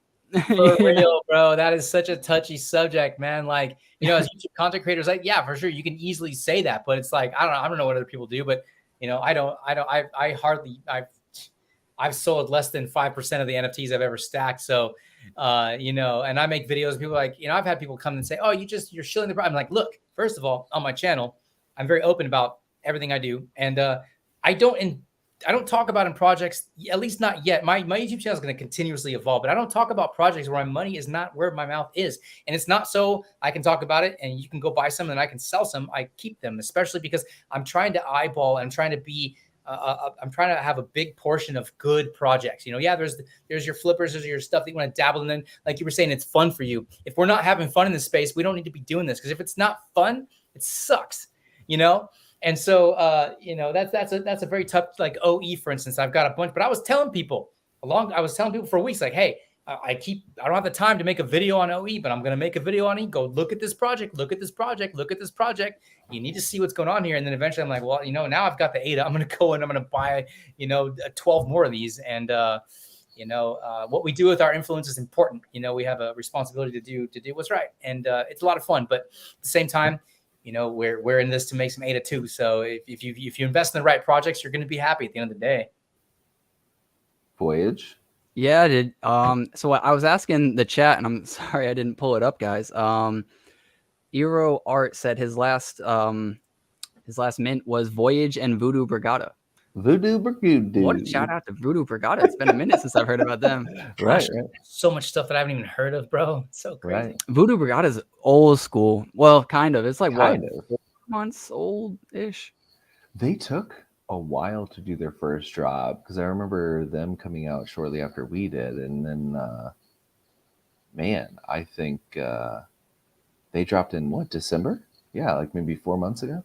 Something like that. Yeah. Yeah. Sounds about right. December was a rough month. December was rough for anybody. Dude, I got in like, when does anybody remember when Boss Cats minted? Yeah, it was like January, like early January, I think. Early January. Was it January? Yeah. Yeah, January, or I think it was early January, and that's what made January a freaking banging month, which led into February, which was another banging month. And then I think we just had too many banging months, you know, back to back. So then we had that horrible month of March. But talk about March. April's been nice. April's been a comeback, man. It's definitely making a comeback. Again, the health of Cardano is very important. You know, having celebrities moving in the space, that's important as well. I mean, we're growing, we're still small, but man, if I had been there to get Boss Cats about 2 weeks before I got in there, I would be sitting on a lot of ADA, because I would have gone in with that mentality of, I see the vision, I'm going to jump in head first. You know, I'm glad I got what I got for when I got it, but I'll tell you what, man, I wish I would have just been in this space 2 weeks earlier. Would have been a life changer for me. That's the space we're jumping into. That's the power of, you know, the NFTs.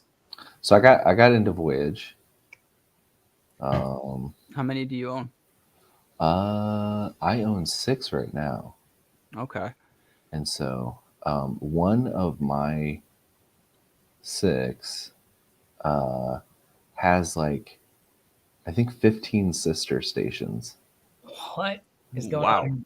And so do you know about Voyage at all? I know nothing about Voyage, dude. No. I've been so focused on Pugs and YouTube, man. I'm like I said, I don't have time to do this stuff right now, but I can't wait to get back to it. I've not heard of this project. Looks sick, bro. Yeah. So I'll let Cleanup do a little brief explanation of Voyage, but they have a cool team. So Voyage, essentially, what you're going to do is you're going to own these planets, right? And so what you want to do is once you get into your system, so like that system is the Aquapolis, right? So you're going to see that this can either have some sort of like sister planets, and so the idea is to collect all of them, so you can mine the resources from them, right? And then people can like rent out space on your planets, and you can charge them like ADA to live there essentially, and mine and gain resources and other things like that. Oh, that's So, a pretty deep project. I mean, you're talking yeah, about Dude, having a lot about it. There's no sister planet on this one. yeah. And- Some of them do not have sister planets. And they also said that they're going to be doing something special for planets that have no sisters. Right. So I am debating buying this one. And so two of mine. Well, hold on. It depends. What's the rating on it? Well, it's a tier C, and I know that's not You don't great, want a but I'm tier not going to. C. You want that tier. You want that A tier. Okay? I know, but it's got crystal, bro, and crystal's only 1.69%, and it doesn't have any sisters. That is true. It's not so bad. Now you I'm got also me. a floor buyer. Yeah, I am a straight garbage dumpster diving mother effer, you know. I will take the Grouch, you know, from Sesame Street, and I will just empty out all the things he's got, and I'll just buy them. That is hilarious, bro. Yeah. I love it, man.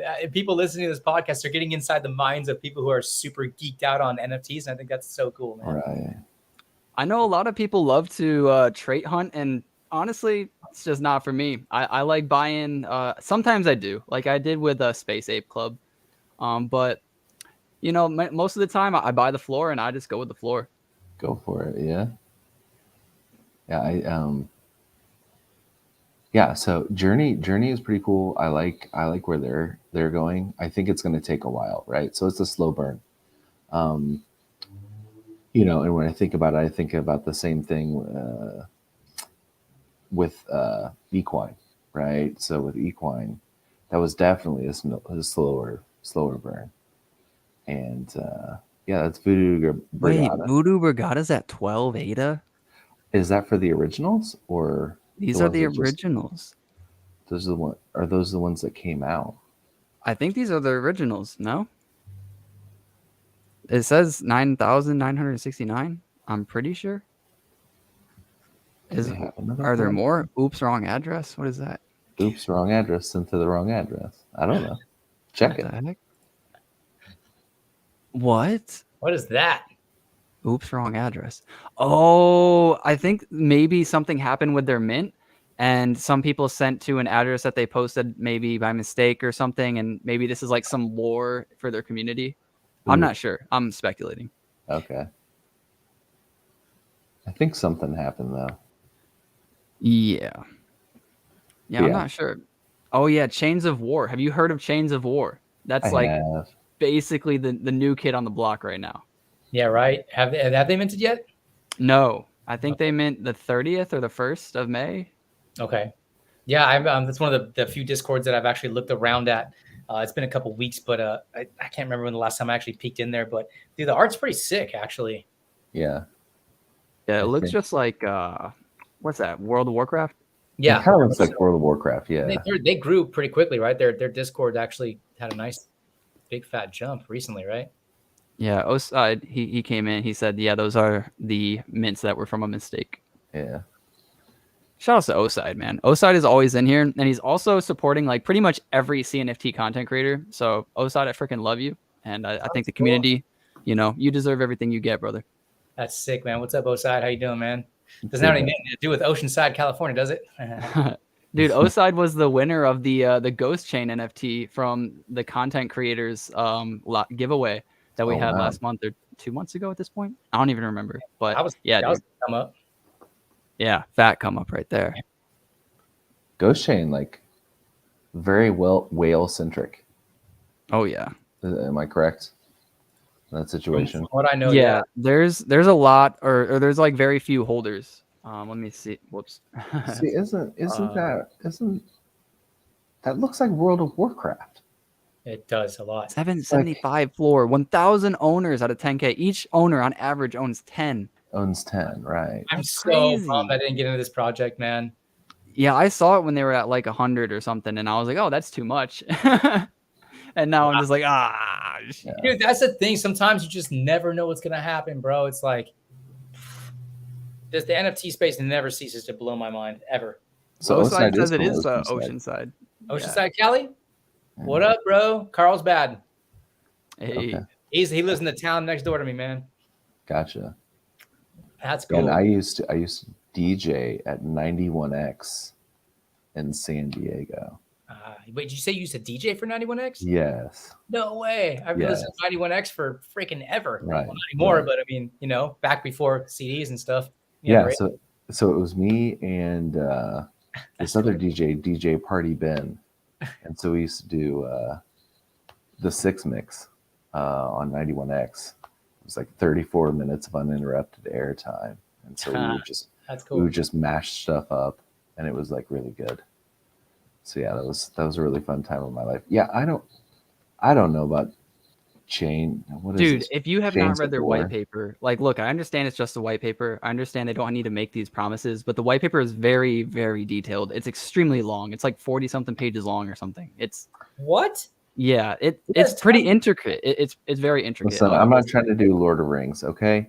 Look, I'm not saying you got to do. I don't have time. I'm just saying, you're now a community manager for OG Bears. Hey, you don't have time to do this play to earn shit. I'm not gonna play it. I'm gonna buy it though. I'm just saying. I'm gonna buy it. By the time this game comes out, I'm gonna be like a year into the OG Bears. I'm gonna have it down packed. You know what I'm saying? I'm gonna make a community event where I'm playing this game with the Bears. You know what I'm saying? I'm gonna be making money while I'm doing it. I'm gonna be integrating as much things as I can to try to multitask. Listen, you're in too deep, sir.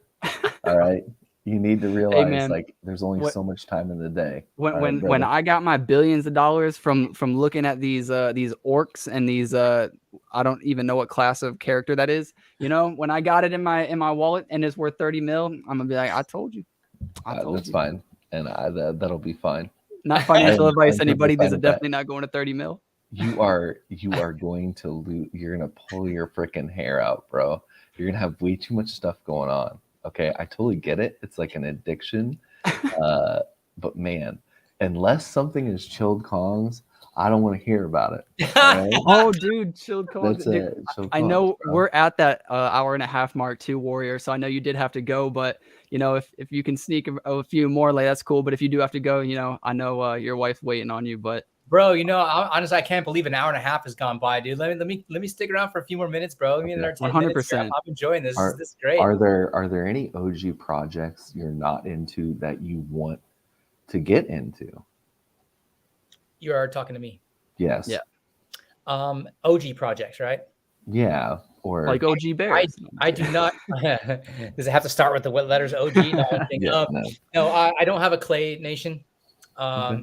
I've been wanting to get one for a long time. I should have been freaking running a project, man, has been such a freaking full-time job. I haven't had time to do a lot of that stuff. So I've got a lot of ADA worth of NFTs, and I'd like to get, I definitely want to get into Clays.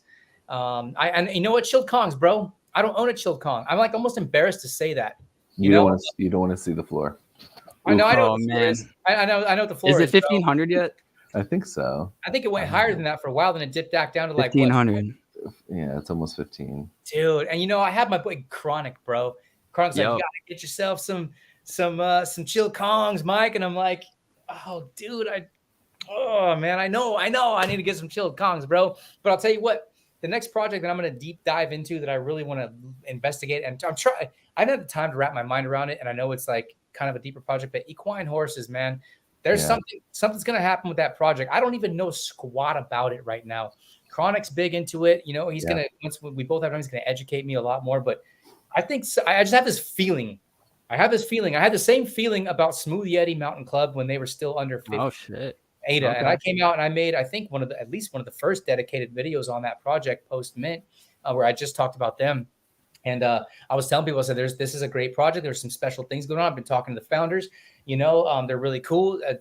Expect this will be the next project to pump, and within days or a couple of weeks or whatever, it did. So I have the same feeling about equine horses that I have about Yetis. Look up 840. It's gonna be like boom, I mean, Look am I up right? 840 for chilled Kongs or equine.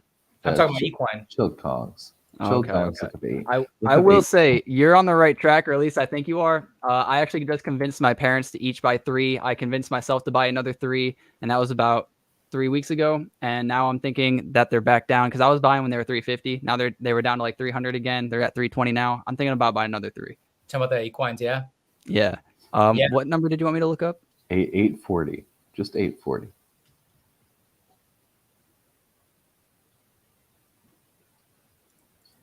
Where's that? Ooh, Oh, there it is. Oh, that's cool. That's cool. the 0.7% pimp suit. Yeah. Ooh, 0.7. What is this ape going for, man? Right now, if you nobody's wanted to buy selling. that, It's if you owned by wanted to this buy dude. that, if you wanted to buy it from me, that's at least a good 15, 20K, I would say at least. Ooh, Oh, ooh. wow, that's impressive. He got the cigar with the 2%. He got the Yeah. freaking Angel Halo cuss. He's a nice pimp though. You know what I'm saying? Like he's got a strong hand, but But he doesn't use it. Yeah, he doesn't have to. It just looks This clean. is a project I would have gotten into pretty hard had I been in the space earlier. You know, honestly, Yeah. this is one of those projects I look at. I'm like, yeah, this is gonna do well, and I'm kicking myself in the butt for just not being on top of it. It goes from 500, it was 600, 800. I'm like, dude, it keeps going up. Well, yeah, you probably should buy it because it's probably gonna keep going up. Like, yeah, I'm still trying to refine my investment strategies, man. Dude, we've all made mistakes. We've all had wishes, and we've all done well, on certain things. It's all hit and miss, and sometimes a gut feeling, you just got to run with it. What do you think of the Mad Dogs? Yeah, Mad Dogs. Have you seen Mad Dogs? Me? Yeah. Oh yeah, I minted 10 of them. Hell yeah, you got. Hey, there you go. There's the answer to your question. That's the last project I minted. Okay. Hey, let's go. That's a good project to mint. I mean, 10, totally 30 ADA, 220 floor. They did peak at like 300 at one point. I think they were like over 300 for a while, weren't they? Like 350 is where I saw them, but maybe higher. Did you get a top? Did you get a top 1,000? Dude, I've got the 319th ranked dog. Ooh. I got the 178th. I got the 68th. You're an idiot. I hate you. What is it? I thought I was cool for a second. I was flexing. I got 300. Bro, I have to show it, dude. I love mine so much, bro. I flex it everywhere I go. I can't even help it, bro. I love it. 68, bro. Top 100. That is insane. And also, Ultimate, if you're looking to get into clays, honestly, just get and it might not be that great. Like you might not think it's all that great, but just get a good Charlotte clay. Just get a good right Charlotte. Here, baby. That is a pretty. I'm selling it for 20K, baby. 20K. Wow. I don't care if it sells or not, bro. It's 20K. Take it or leave it. Someone's gonna buy that at some point. I really do believe that. I hope so. That's gonna pay off a lot of money. A lot of money. Yeah, but quick question. Okay, so but before the 1st of the month, like May 1st, take it off the exchange and hold it in your wallet because you're gonna get royalties for that. Yeah. Okay. Yeah. How much are the royalties though, man? I mean, we're not talking about a lot, right? I'll take 5 ADA right now if it helps me buy a chilled Kong. I mean, but look at this, dude. 1% for the gold fur, and you got the 2% for the orange glasses. Yeah. You got the 1% for the halo, the 1% for the gold bar. The beige hoodie is 3.5. Like, dude, this is a fire one. No, you minted a fatty, bro. That's a sick looking dog. And when they're sitting there and they were talking about look up. It's my other favorite one. Which that one's pretty dope. Yeah, the 1%, 1%, 2%. But I just love the little Yachty or little Uzi diamond in the forehead. I love it. One of the ones that I have, the top one, I forget. I don't even remember I don't know, it's 369 or 319 or I forget what the dog. He's got this big orange puffy jack. He's got one of those things on his head right there. So I don't even have him listed. I'm hanging on to that just to see what happens, But yeah, these guys are doing some cool stuff, man. I hope so. That's the last top 1K I got. So I got 3 top 1Ks. I got this dog who he's got the 1%, 1%, 1%, 1%. Oh, nice. This dog is hot, bro. Did you buy him or did you mint him? I minted all 3 of those. Wow, that's a very lucky mint, bro. Yeah, I minted 1, 2, and then the other one, 3 top 1Ks. Try 2280. 2280 for Mad Dog? Yeah. So, yeah, I think I think it's I'm waiting for this to kind of take off and see what happens. You know what I mean? I think it's going to take time. But originally, when the CNFT jungle rankings first came out, Yeah. dude, there was complete upheaval. Oh yeah, I was in the I chat was for that. It so was mad. nuts, bro. I was pissed. I was Bro, like, I bro, was so how the upset. heck is this freaking 5%, this 5 trait dog who looks like garbage, you know, in the top 1K, but I got a kitted out gold and a chrome one with the little Uzi, like, bro, I was, dude, I was triggered. Ha. Yeah, I cannot deny it. I was very upset. Like I was inconsolable at that point because it was like, man, you know, the difference is you want to have a rare dog. You know what I'm saying? You want to be rare. Yeah. And like, it just wasn't adding up. Like nothing in there about the top ones looked rare. It wasn't attractive, but those idiots were like, well, I'm going to buy it because it says it's rare. It's not. You can look at it and see that it's not rare. Yeah. You know what I mean? It's just stupid. Dude, what do you guys think about Prosperia? Have you heard of this project? I have. I've heard of Prosperia. I just haven't looked at it yet. So if you have one of these multi-passes, I don't know how much you know, but these multi-passes let you mint early. This lets you mint, this is a standard one, lets you mint 1 day early, 1 NFT. The VIP lets you mint 3 days early for 1 as well. And then the elite ones though, which I got lucky on and I pulled one, thank God. And I still hold it, but I paper handed this one. I'm not gonna lie. The floor for these VIPs are 300 right now. I sold mine for 90, but whatever.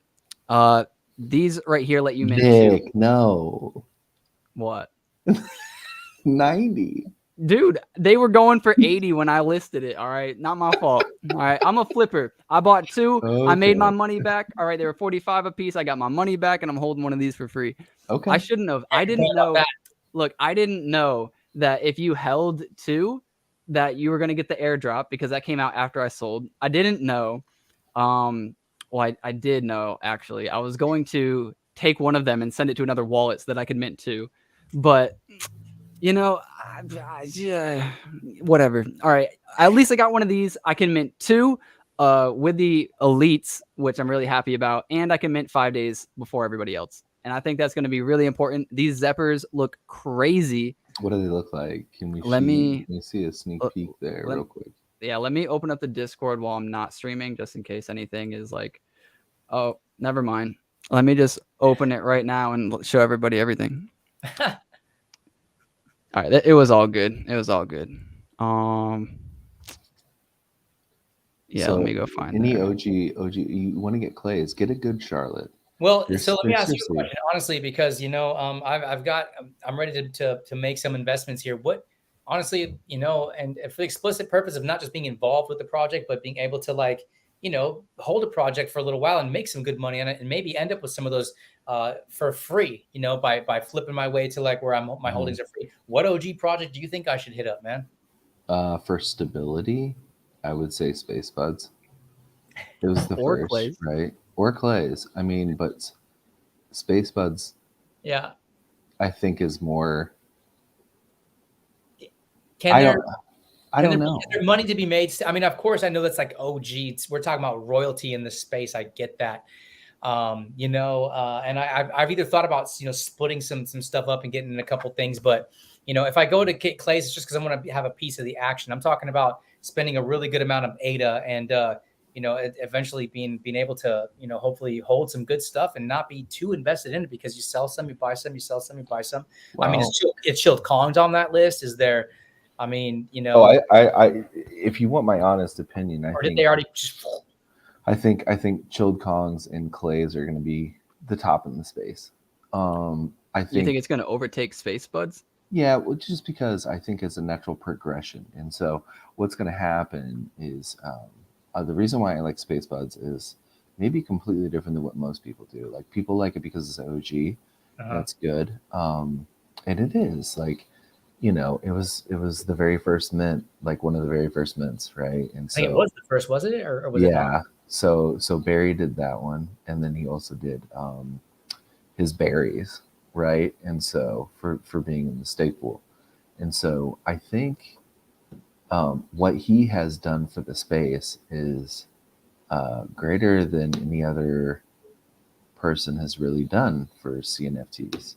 Well, then And I have to so, take my hat off to him, bro, because I'm all about the CNFT space. he had the first, marketplace, smart contract marketplace with spacebuds.io.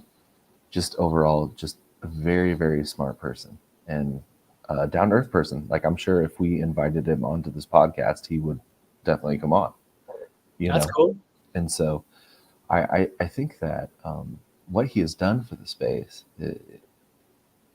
deserves some recognition. And so that is why I like Spacebuds. I currently own 2, and when you're getting into projects, obviously, depending on what you want to do, if you want to flip for your house or whatever, eventually on a blue chip, you obviously don't want to buy the $80,000 or the 80,000 ADA piece right now, because the most you're going to get, like, what, 160, let's say, then you just doubled your money. Like, that's it. And it's going to take time to get there. You're better buying off 15 from the floor or whatever, and then selling it off like piece by piece. So I think strategy wise, it just depends. If you want to hold something nice, I mean, clays are going to be good. I think with the metaverse or whatever they come up with, that's going to be good. I think they did that smart in the fact that, like, their mint was expensive, you know what I'm saying? Higher than the mints. So that way they could afford to do the things that they have to do. Because if you're minting for 30 ADA apiece or 40 ADA apiece, you can be able to do nothing. Not if you're going to build a metaverse, no. No. And so I think that worked out. The fact that they got Snoop Dogg is huge. Huge. Which is good. Whether or not he's cognizant of the project or whatever, it doesn't matter. It's Snoop Dogg, Yeah.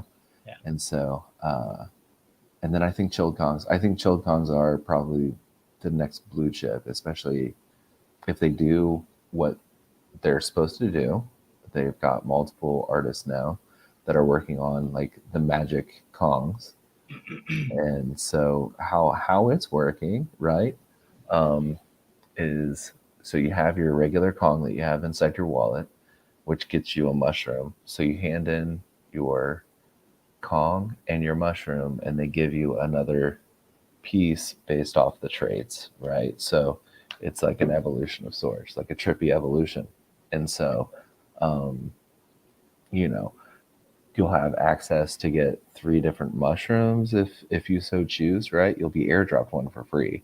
And then but with each individual one, it's a new Kong, right? So your original 1 Kong, if you buy the other 2 mushrooms, plus you get your original one, you now have 4 Kongs in your wallet.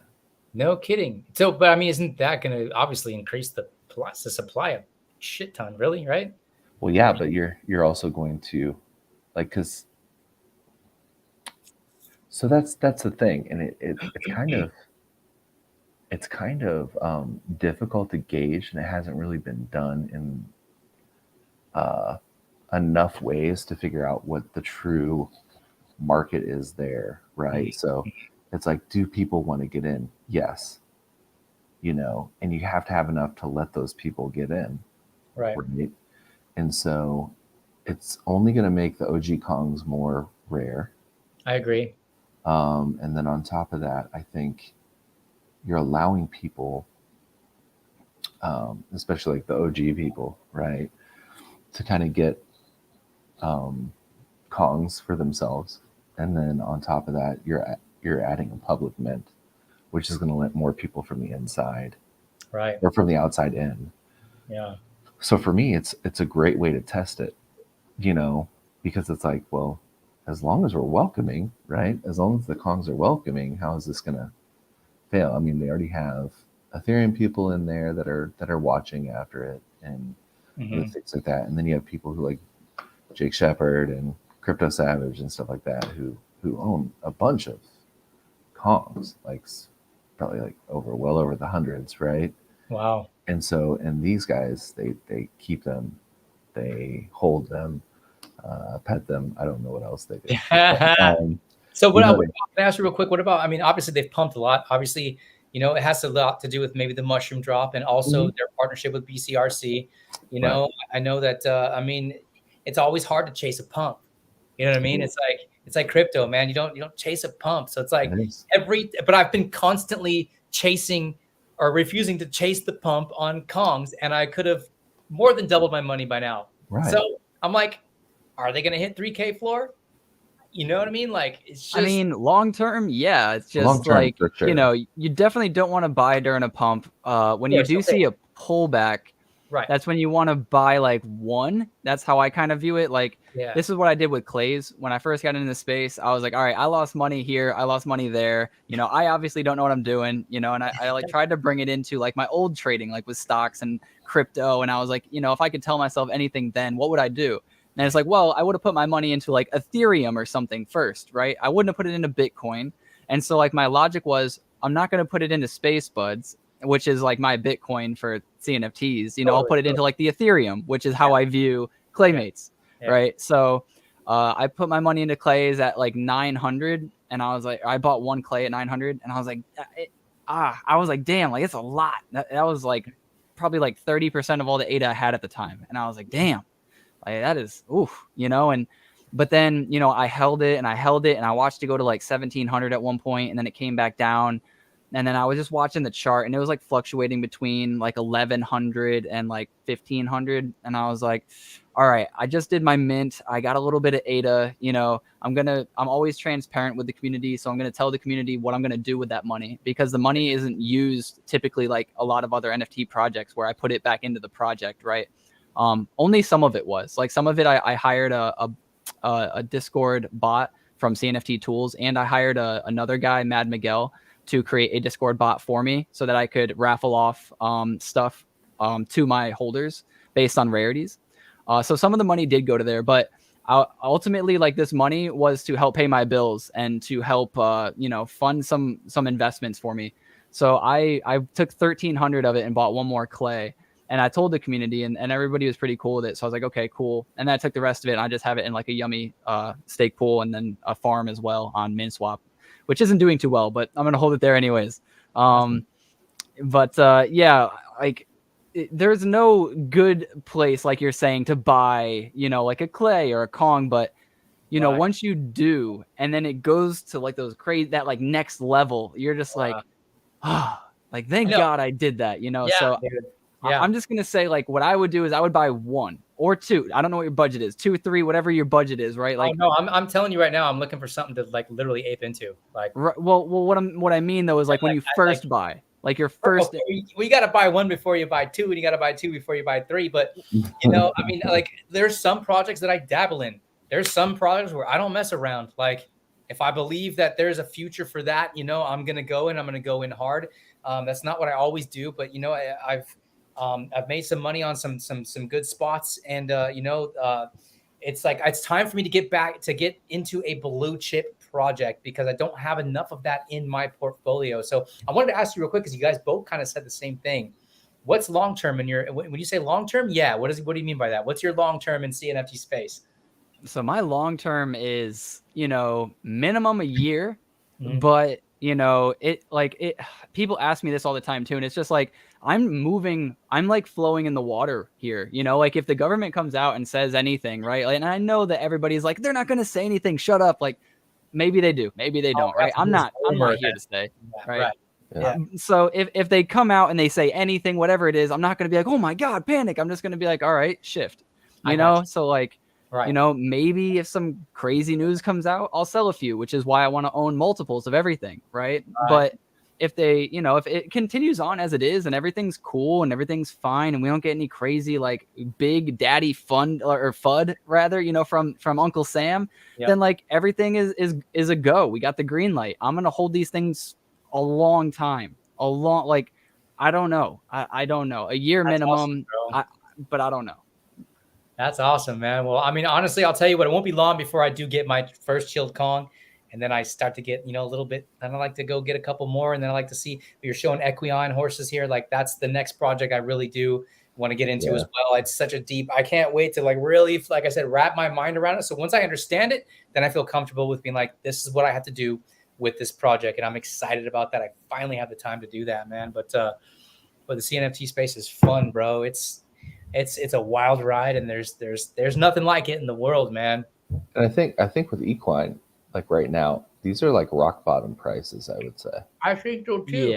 Yeah, because you could mint, a bundle of 3 for 250 back when they came out. So seeing a horse at 300 or whatever, 330, it's barely above mint price. And I mean, sure, you could wrap in the other things with it too, the jockey and the skins. But let's be honest, like 90% of those jockeys and skins are not worth much. So like the main value is from the horse. Right, because obviously you're breeding horses and you're doing this stuff and whatever. I know that you can have one stud can get how many fillies going. It's like I kept looking. Yeah. I was like, most of the horses I looked at, they're all fillies. Where's the studs at, bro? I think there's only a 5% difference between the colts and the fillies. There's only like a 5%, but that's like I've looked at like 30 of these. I've seen 2 studs out of 30. Yeah. People are stacking those, and obviously they're going to be breeding. They're going to be doing some good stuff with them. But yeah, this is the kind of project where, man, if you know what you're doing in this project, you could actually make a lot of money once the breeding comes out and all the stuff that they're doing is developed. It's going to be huge. You know what all right. So like originally I thought what you were going to ask me is like, what are all the projects that you're thinking about long-term and what are just flips? So like, let me ask you that, like, what are the projects besides, I mean, I guess all blue chips, but what are your long-term holds and what are some flips that you have in mind? Oh, I'll be telling you right now, like I'm much more of a buyer. This is still a buyer's market to me. I haven't been flipping very much at all. I'll tell you that. I've got I think I flipped. Dude, have I even flipped anything recently? I've sold some Boss Planet when I needed liquidity, but like I'm a collector, man. I'm a buyer. I have more of a long-term vision as well. Like I probably need to up my flip game. I'm not going to lie. I need to have the ability to do some flips and the ability to have some holds. Right now, I'm like 99% a holder. So I'll have to grow into that flipper mentality space, man, and get in there. But for right now, shoot, man, I'm just I'm going to be minting OE pretty hard. I've got myself 4 apes. I did mint 3 of those apes, the Ada Ape Society. I bought one more, and the cabin's coming out and being able to build the frames and stake, and look at that iceberg project where there's like this much on top and there's much more underneath. And I'm actually looking forward to really seeing what the space is going to come out with for the rest of the year. There's going to be some great freaking projects coming up, man, and getting bigger eyes into the space, because once the Ethereum money starts pouring in, dude, it could go absolutely ballistic. And so the right projects they're gonna do well, man. Yeah, I'm hoping equine does something, and you're showing off Pavia. It's because I want to ask you guys, like, nope. clean. Nope. You don't believe in Pavia long term? No. Why not? Dude, why not? Why? Because CNFT.io is running it. That's why. Hot take. All right. They don't do nothing until it hits their wallet. They don't do anything, right? And so, look at their marketplace, right? Just look at it. Fair. Yeah.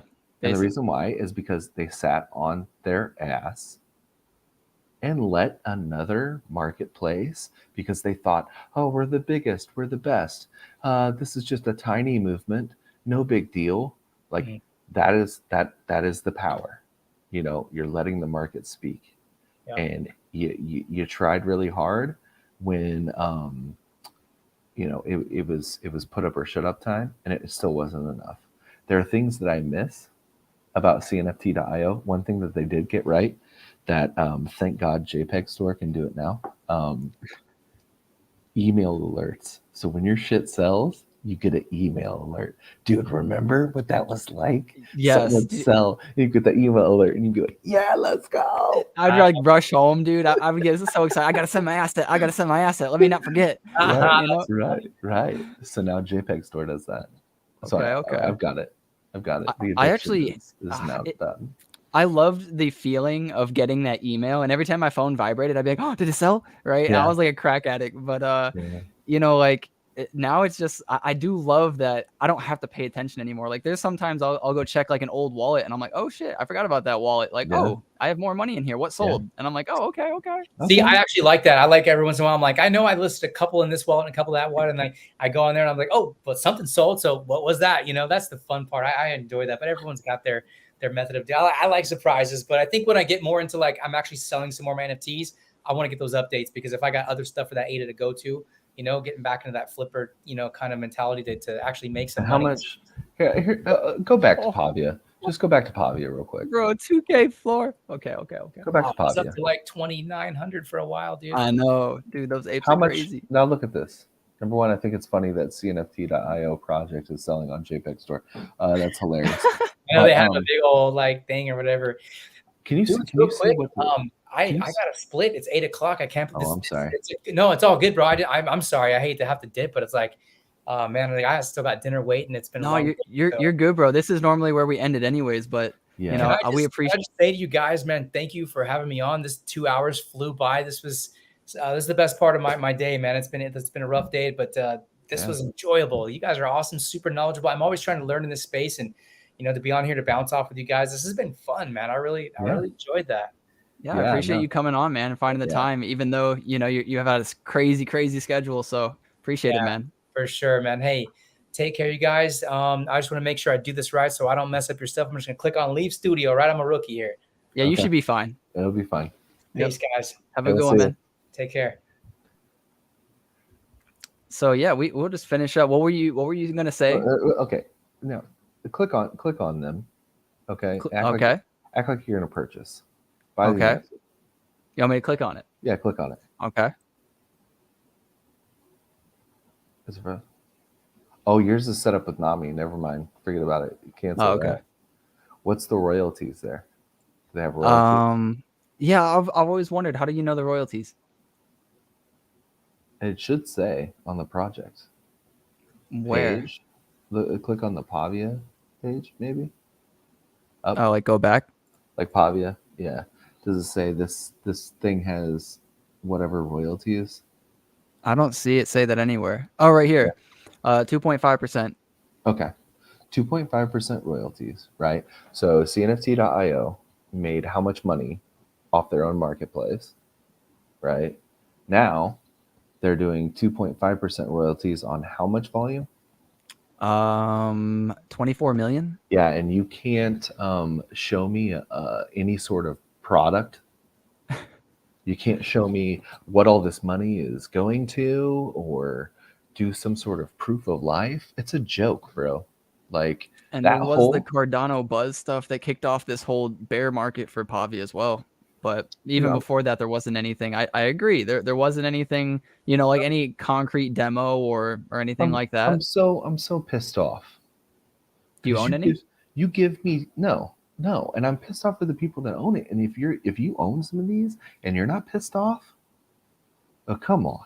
Well, I minted too, and so I'm just like, I don't know. There's so many projects to pay attention to. I'm just not paying attention to them. You know, I totally get it. But you know, hand me the amount of money that they have had. That's all I'm saying. Hand you the amount of money that they've had. Not only with their marketplace, but on top of that, Pavia. I just feel like this is the first mover. Just, you know, like even if they fumble it a little bit, like all they have to do is continue to develop, even if it takes them forever. And they're the first mover. Boss Cats got it. Boss Cats are a similar price, aren't they? Let me look at their worlds. What is it? Boss. Is it real estate? Yeah. See, they're even worse. They're down to 210, but they're also new. Fine. But they also have characters for it. They've shown stuff. Yeah. You know, and they don't even have half of the money that CNFT.io has. So you would recommend buying some boss planets over Pavia at the moment? Oh, is anything over Pavia right now? Because lazy llamas have shown me more. With Ada Realms or just lazy llamas? Right. Look at OG Bears. Yeah. Something come out the other day. Dude, OG Bears, baby. Where you're watching the TV. Dude, they had me up on the TV, bro. They did. I saw you on the TV, bro. Dude, it was so cool. I was like, that's my boy Nick right there. Bro, I was like, dude, they threw me in. I love the OG Bears. They're so nice. They're so cool. And so they've shown more than Pavia. Yeah. What has Pavia done? I don't know, but I might buy this bear. might have to. I was looking for a salmon. Right. How much are the salmons, bro? Dude, this is honestly not even a shill. Like, dude, I would legitimately be looking at these regardless of me being their community manager. Salmon's for 80. It's not bad. That's like, I think, is that all-time high? Yeah. Roughly. roughly. Yeah, it's roughly there. But tell me something that Pavi has done. What have they done? They came out with some collaborations with people that are making PCAs, Pavia compatible assets. However, we can't prove that they'll actually work there because we don't see it. Yeah. But that's what I've heard. Word on the street. Word on the NFT street. So prove to me something, because right now, How many bears do you own, by the way? Anything. Me? Do you own any bears? I don't own a bear. Dude, I think you should be going and buying some bears. Not Where's financial the salmon? advice. I need one with the salmon in the mouth. Is that correct? I don't know if the that salmon in the mixed mouth. So from what I understand, and I could be wrong, I'm just a community manager, not like a dev or anything like that. But I think the salmon in the mouth is treated like food, but it's in their white paper. Go read the white paper, anybody who's listening to me. But the salmon trophy is what gets you salmon tokens. So that's why the salmon trophy right now is worth is at 80. Yeah. But the salmon in the mouth, I believe, is like considered food. I don't know. Don't quote me. I need to know. I should know. It's been a while since I read the white paper. I'll go back and watch my own video, honestly. Okay. But I'll forgive you this one time. Dude, I love OG bears. They're just like, I don't know. They just seem so like wholesome. And when they first came out, they were, I want to say, what were they, at 30 mint, 38 a mint? I And then they, something like that. Yeah, and then they bumped it up to like 60 for the next mint, I believe is what they were at. So, yeah. And the second mint, you actually didn't get the salmon. So you had to be a part of the first mint. And I minted 4 and then, or 5. I don't know. I think it was 5. And then I bought like 1 or 2 on the aftermarket. Because I was like, dude, this project looks really cool. Like, why? Nobody was really talking about bears at the time. The artwork looks clean as hell. They had some like really cool trailers. And then they got hyped by Justin or DZ at one point, and they started going stupid. Yeah. Where was it? Where did they peak out? Min sale price 300. Oh, that's probably because only 1 or 2 were sold. I don't remember where it was, but they had a pretty high floor price at one point. Yeah. Yeah. This project I'm a fan of, obviously. Yeah. So, I mean, Equine I'm looking at, Chilled Kongs I'm looking at. Yeah. I'm going to try to get one of those magical Kongs off of you, bro, if you're willing to sell me one. What, one of those? Because I'm not going to be able to afford a real Kong. I'm not going to lie. I don't think I can. I don't think I can sell. Like, you're going to hold them all? I'm going to hold it, and then I'm going to, in the public mint, I'm going to set aside like 3,000. Okay. And try to mint as much as I possibly can. Like, in a public mint, you can mint as many? Whatever they're going to let me. I don't. Yeah. Like, it's going to be refresh, you know? Actually, what about Ugly Bros? Ugly Bros, they come out in season 2, right? Yeah, in May. Ugly Bros 675. 675. Isn't that crazy? Oh my god, bro. That's Sergio so going stupid. Dude, how many do they have in their Discord right now? Their Discord was popping off, bro. Popping off. Where is it? Ugly Bros. 38,000 members in the Discord, bro. That's so crazy. Stupid. Wow. Absolutely stupid. And Sergio wants to do the podcast, right? Yeah, Sergio is actually going to be on Wednesday. So I actually invited up Chronic as well. So I'm going to have Chronic, Chrissy, me, and Sergio on Wednesday. See, that should be good because Chronic and Chrissy, they do a really good job. Yeah, just so everybody knows, I cleanup was first, but he has some business to handle. You know what I'm saying? I do. So, yeah, but man, Ugly Bros, man, they've been around for a while, but I didn't expect like a 675 floor. I didn't either, but I am very happy for him. He is a hardworking man, and he's helped out so many projects too. Like so many people, he'll just like go and help them, and like they're not necessarily like big projects. Like he's not getting anything for this. He's just a cool dude, and he's always in Twitter Spaces. I've been hopping in Twitter Spaces way more lately, and he's just got so much energy, dude. When he comes into the room, you feel it. Yeah. Like I love people like that, dude. I need him to be cuter though, like semi-ugly bros. Yeah. On the next question. You're talking about the ugly bros need to be cuter. Yeah. But I think the guy with the boombox is really cool though. I do. Dude, that's a dope one. I do like that guy. Actually, I don't know why this just like sparked up in my head, but those AMAs I think is going crazy. You know those AMAs? Yes, Dude, I've 319 floor, bro. What? I honestly haven't checked in a while. I don't know why they're going stupid, but I love Louis, bro. Ratio? What's the ratio? Go up. Ratio? 780 people holding 4,000 assets, so roughly 10 a piece as well. Just similar to Ghost Chain. Yeah. A little bit better than Ghost Chain. Yeah. The volume's not super heavy. It's just like when people buy, they don't sell. They're like not people selling, really like this project.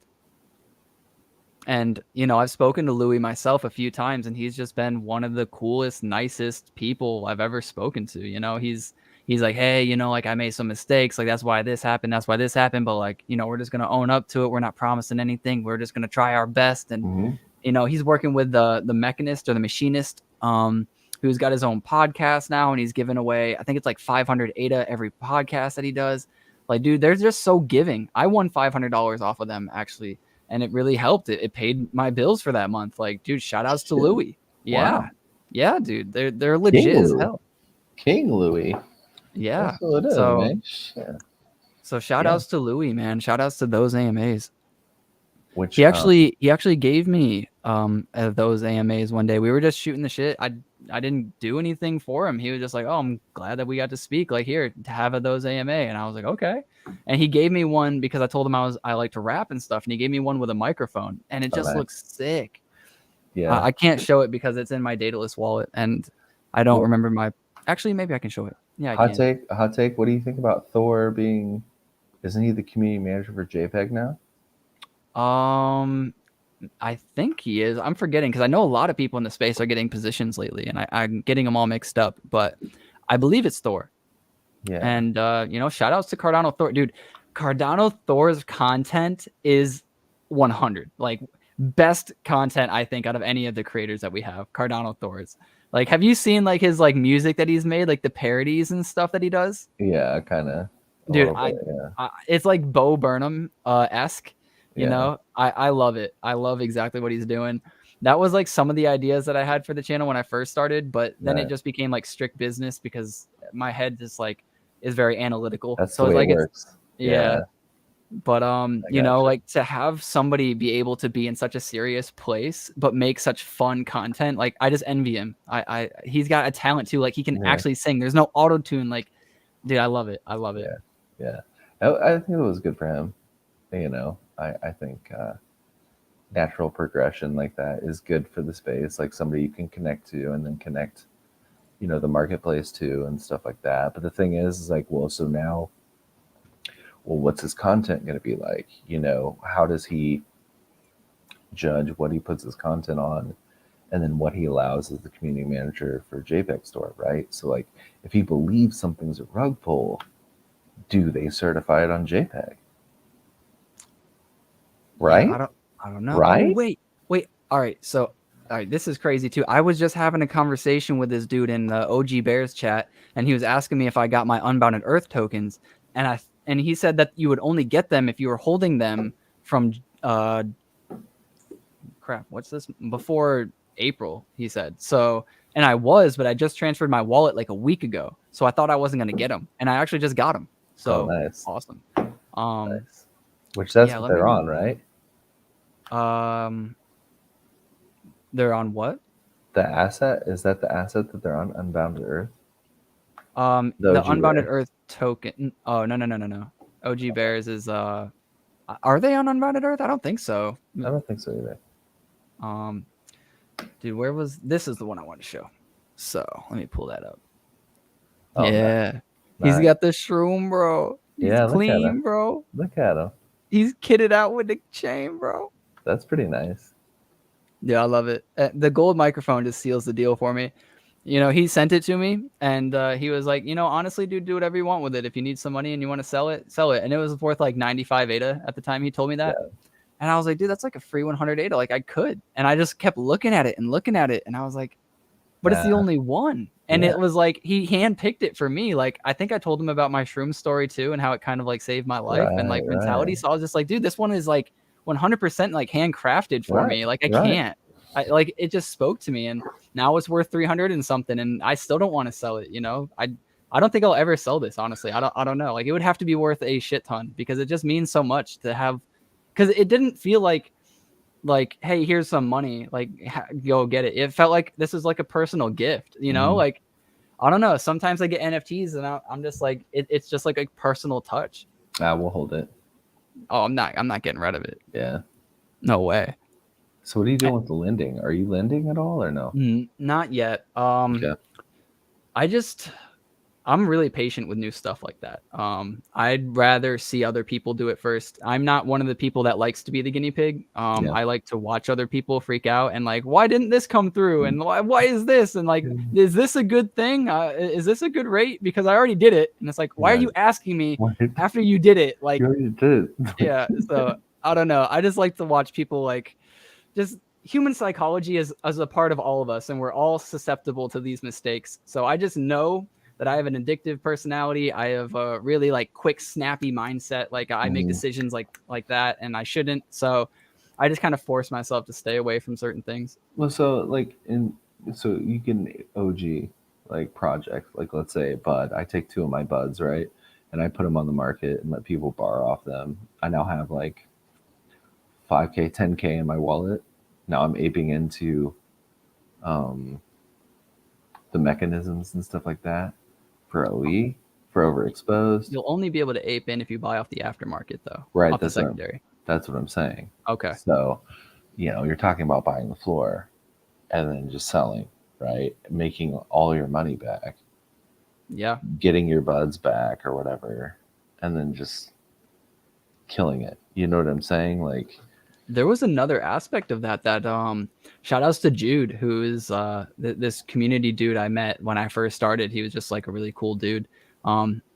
He was telling me, he was like, with Lending Pond, it's going to make these blue chip assets even more valuable, because you're not going to have to sell them for the money that they're worth to continue to flip and be into projects. Like, now you can just lend them. So people aren't going to be necessarily like selling these assets. They'll be lending them.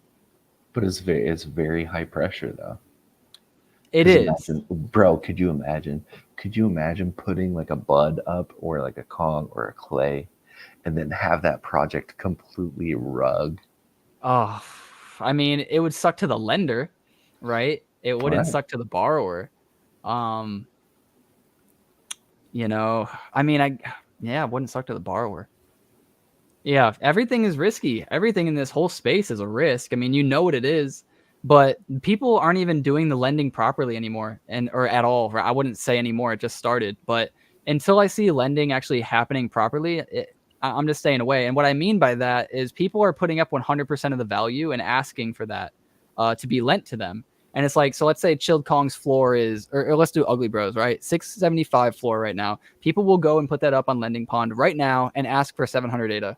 And it's like, dude, that's not how Lending Pond is supposed to work. You're not supposed to be getting 100% of this value lent to you. You're supposed to be getting 60% of it lent to you, because that's a fair ratio. Because there's going to be fluctuations and it's going to go up and down. And as long as you pay them back, then, you know, it's easy.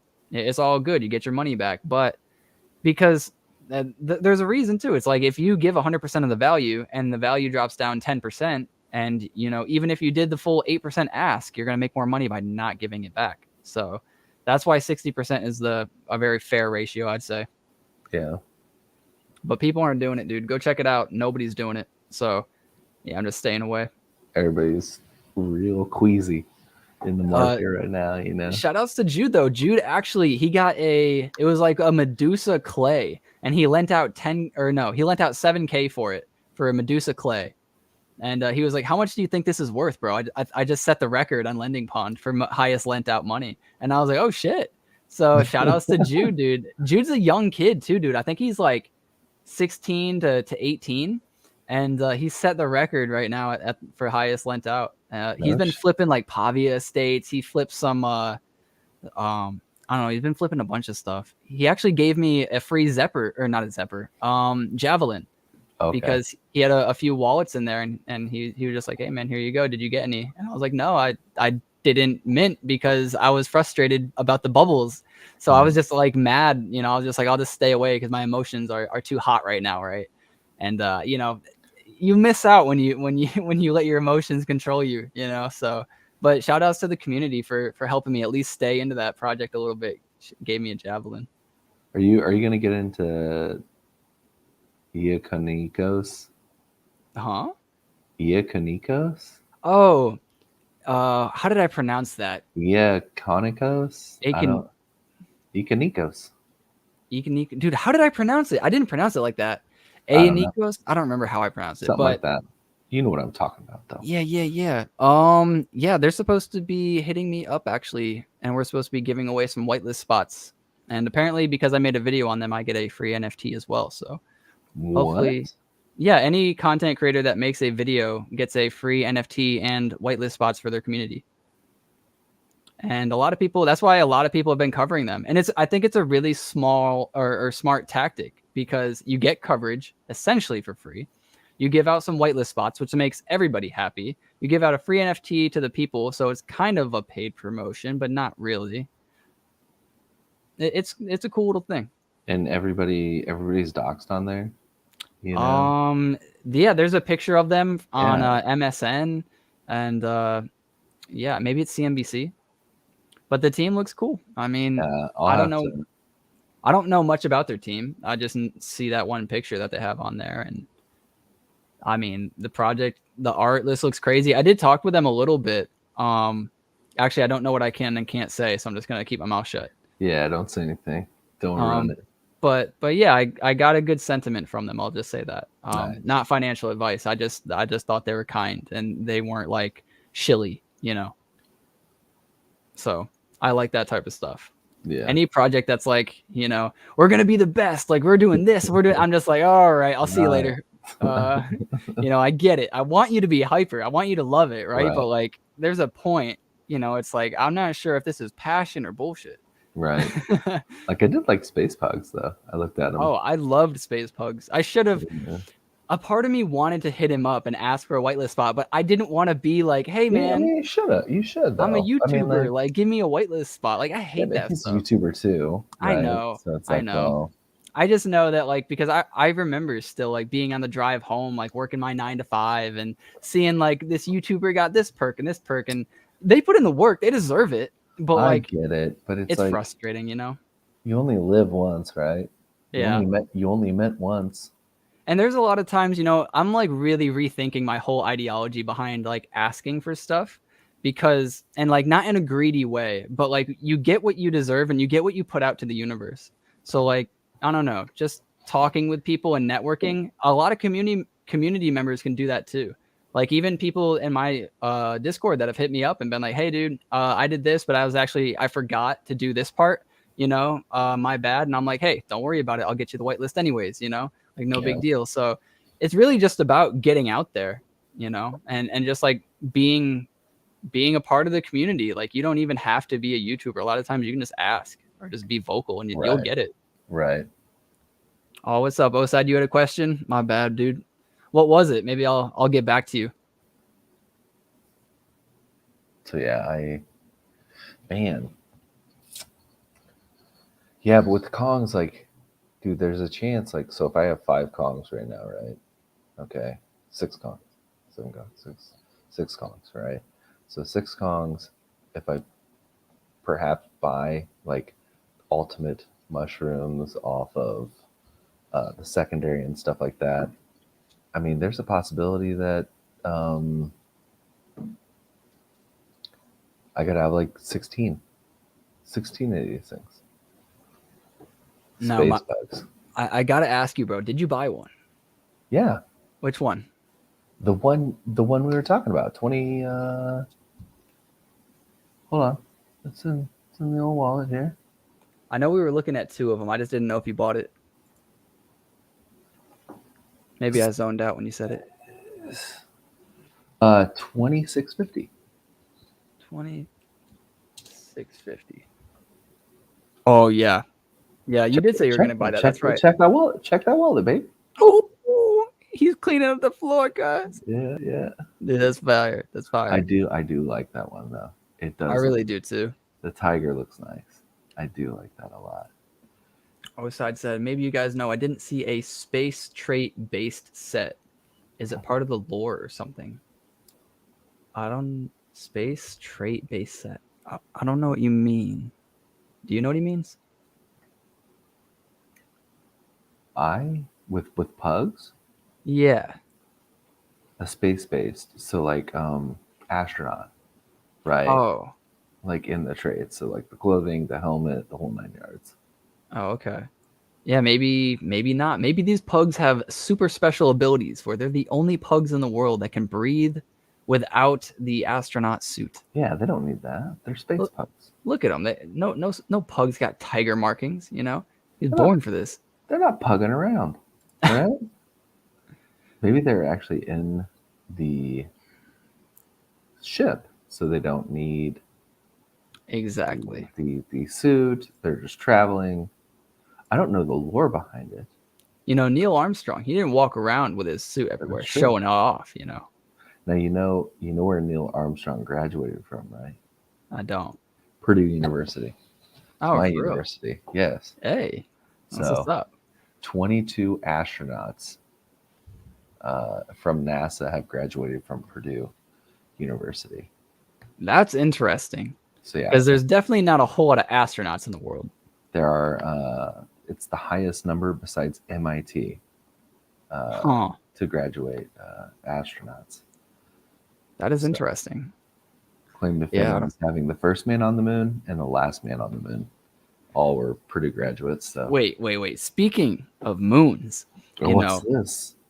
Elon Musk bought Twitter, or they accepted his Twitter offering, right? And then Dogecoin has been going crazy because of this. What do you think about all this?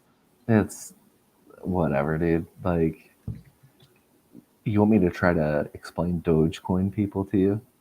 Like that. Oh, look at that. Look at this great, beautiful chart. From 12 cents all the way up to 16 and then back down. I mean, that's not even that great of a pump. 13% is actually really good on the day. Not gonna lie, that's crazy. But for or actually on the 5-day. But But for crypto, I mean, if you're talking about a pump, I want to see like 18 to 20. You know what I'm saying? Yeah. Not no 13. Get out of here. Yeah. But I think Elon taking over Twitter is a okay thing. Like, as long as he promotes like freedom of speech and, you know, fair,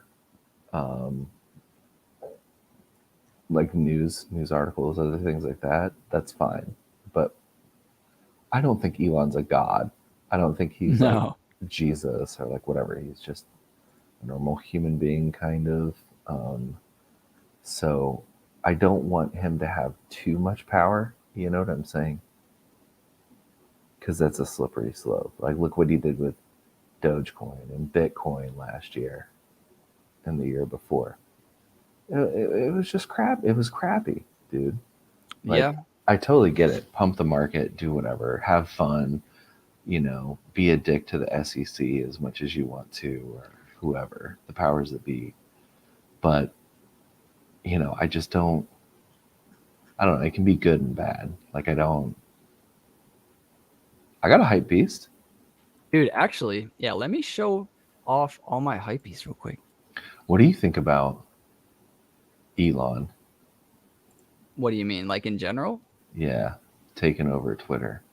You know, I'm happy in some ways. Ultimately, I don't think it really matters because we had Trump coming out with the Truth platform or whatever he's creating. Which, like, you know, you can hate Trump or love Trump or whatever it is. I'm not like a hoorah Trump, but like, yeah, you know, like, I like some of the stuff that he does. I think, sure, it's a bit arrogant at times. It pisses a lot of people off, but like, ultimately, you know, hot take, you know, I'd rather have him in office than Biden. But you know, Joseph Byron. Yeah, I mean, and you know, a lot of people will have arguments like, oh, but he's a racist, or oh, he's this, and it's like, dude, at the end of the day, I don't care like what he is, as long as like he's helping the country, right? Like if you're going to be in war, and I say this all the time, like you want, you know, and I'm not saying we're always going to be in war, and there's definitely times to have a president that's like different for not war times, as like very political and kind and stuff like that.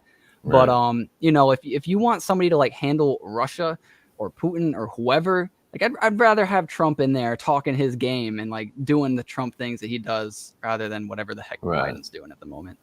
I gotcha. But yeah, so we don't have any great choices. I mean, I think the system is flawed as hell. We shouldn't only be voting on 2 presidents every year. It's like, really? These are the only 2 people out of everybody in the world. These are the only 2 people that we want to vote on. Okay. The best All of the best. Yeah, like it makes no sense. You know, we call ourselves a democracy, but dude, we only have a 50-50 shot of getting what we want. That's not really, I don't know. I just think the system's a little flawed in general. It creates a divide real quick, because it comes down to money. It comes down to money. Of course. And, you know, then you have like the joke candidates that are somewhat serious, like Kanye or whoever. And it's just like, dude, like, I don't want Kanye in there, but like, I wouldn't mind it. Like, I don't know. Who else are we going to have? Kanye is kind of weird, though. I mean, you know what I mean? He has his symphonies, you know, where he rants a lot. And I love that he calls them symphonies. But, Kanye is just an interesting dude. I mean, I like the dude. Don't get me wrong. Yeah. Do I want him as president? Probably not. Exactly.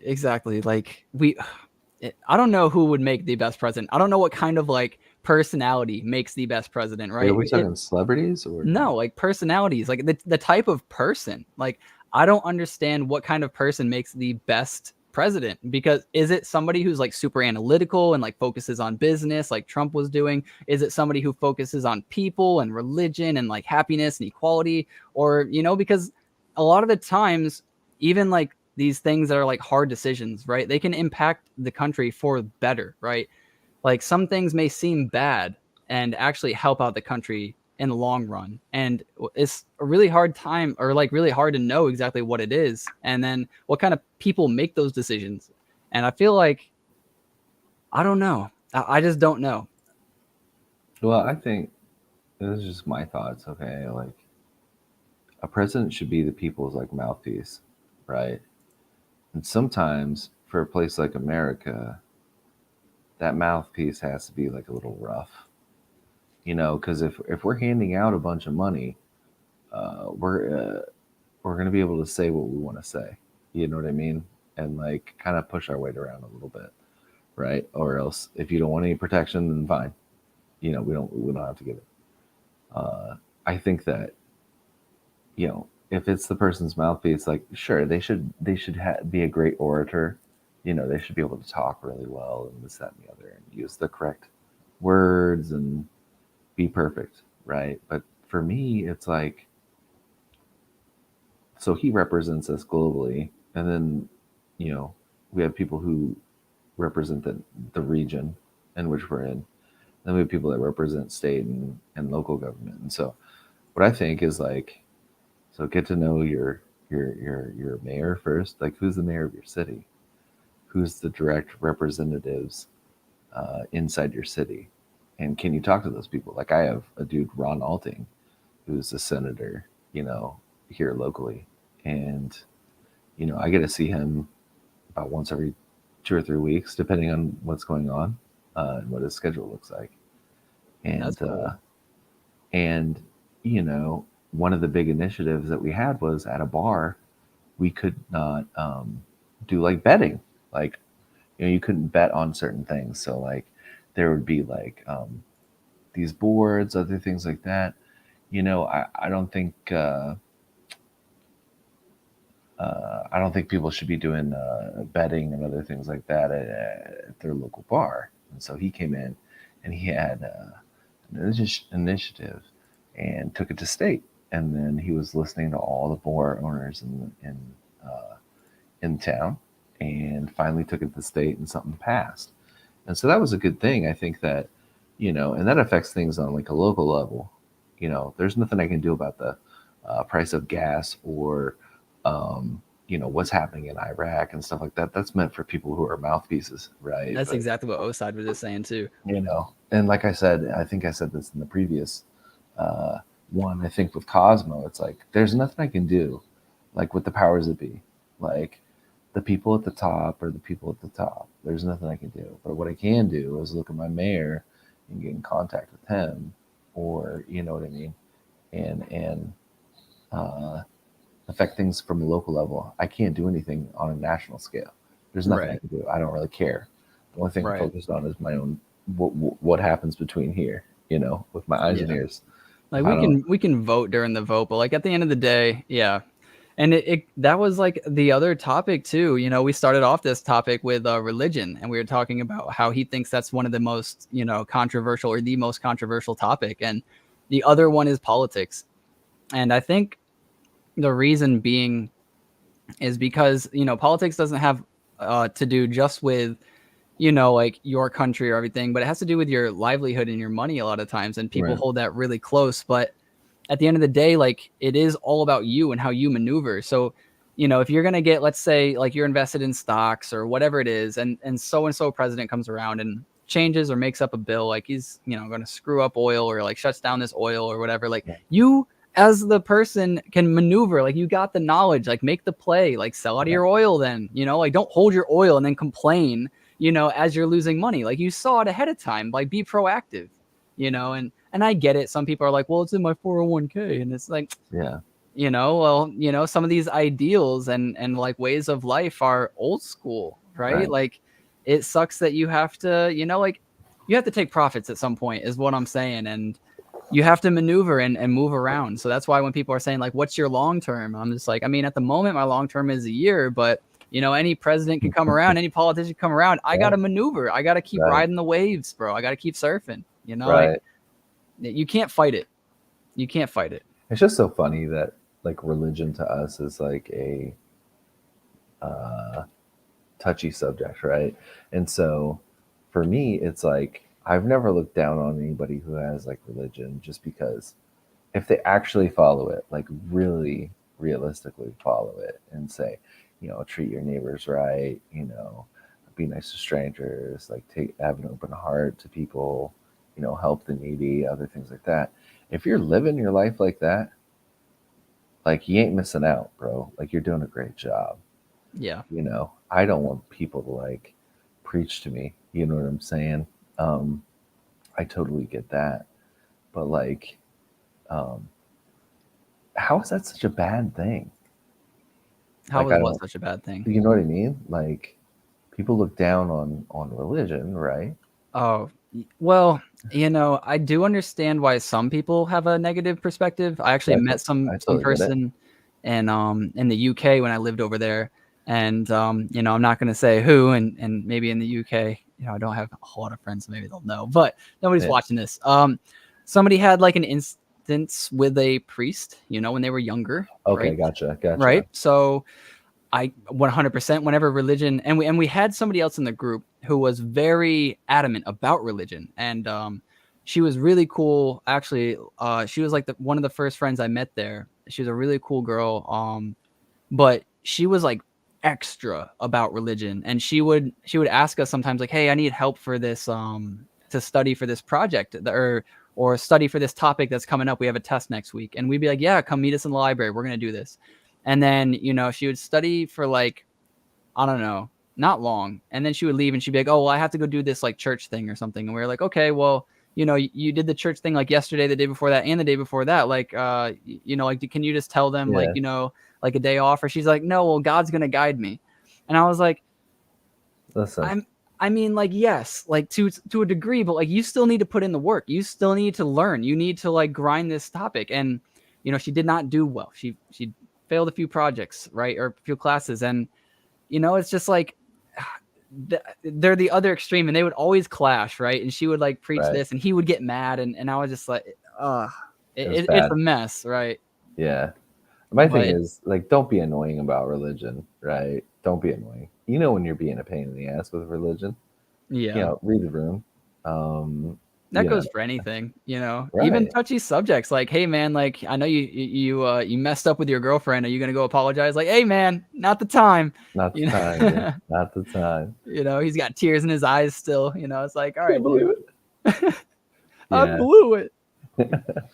Yeah. So, what's minting this week? What are we minting? So I did want to check Prosperity. I think Prosperity is minting on the 30th because I need to, just for my own knowledge, I need to know that. Omega Corp as well. If you haven't seen Omega Corp, I looked at. So when is this exactly? Maybe it's in Zepper.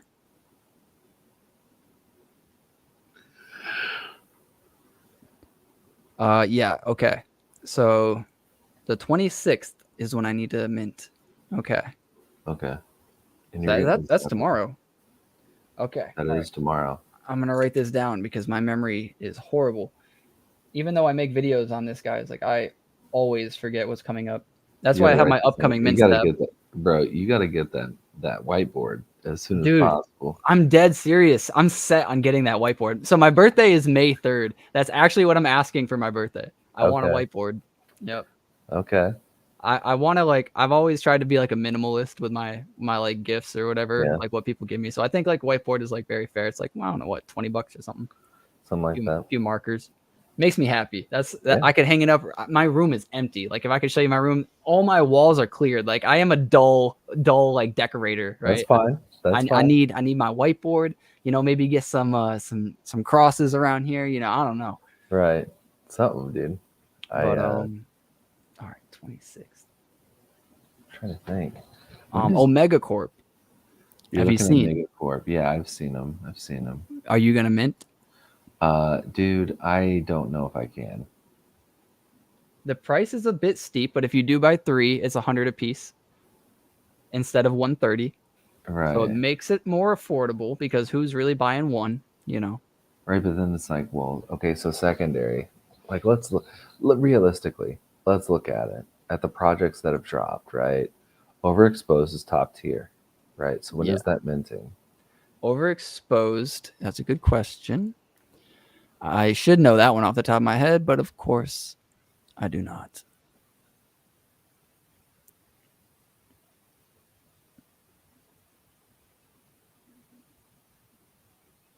You have too many discords. Dude, it's put them in folders.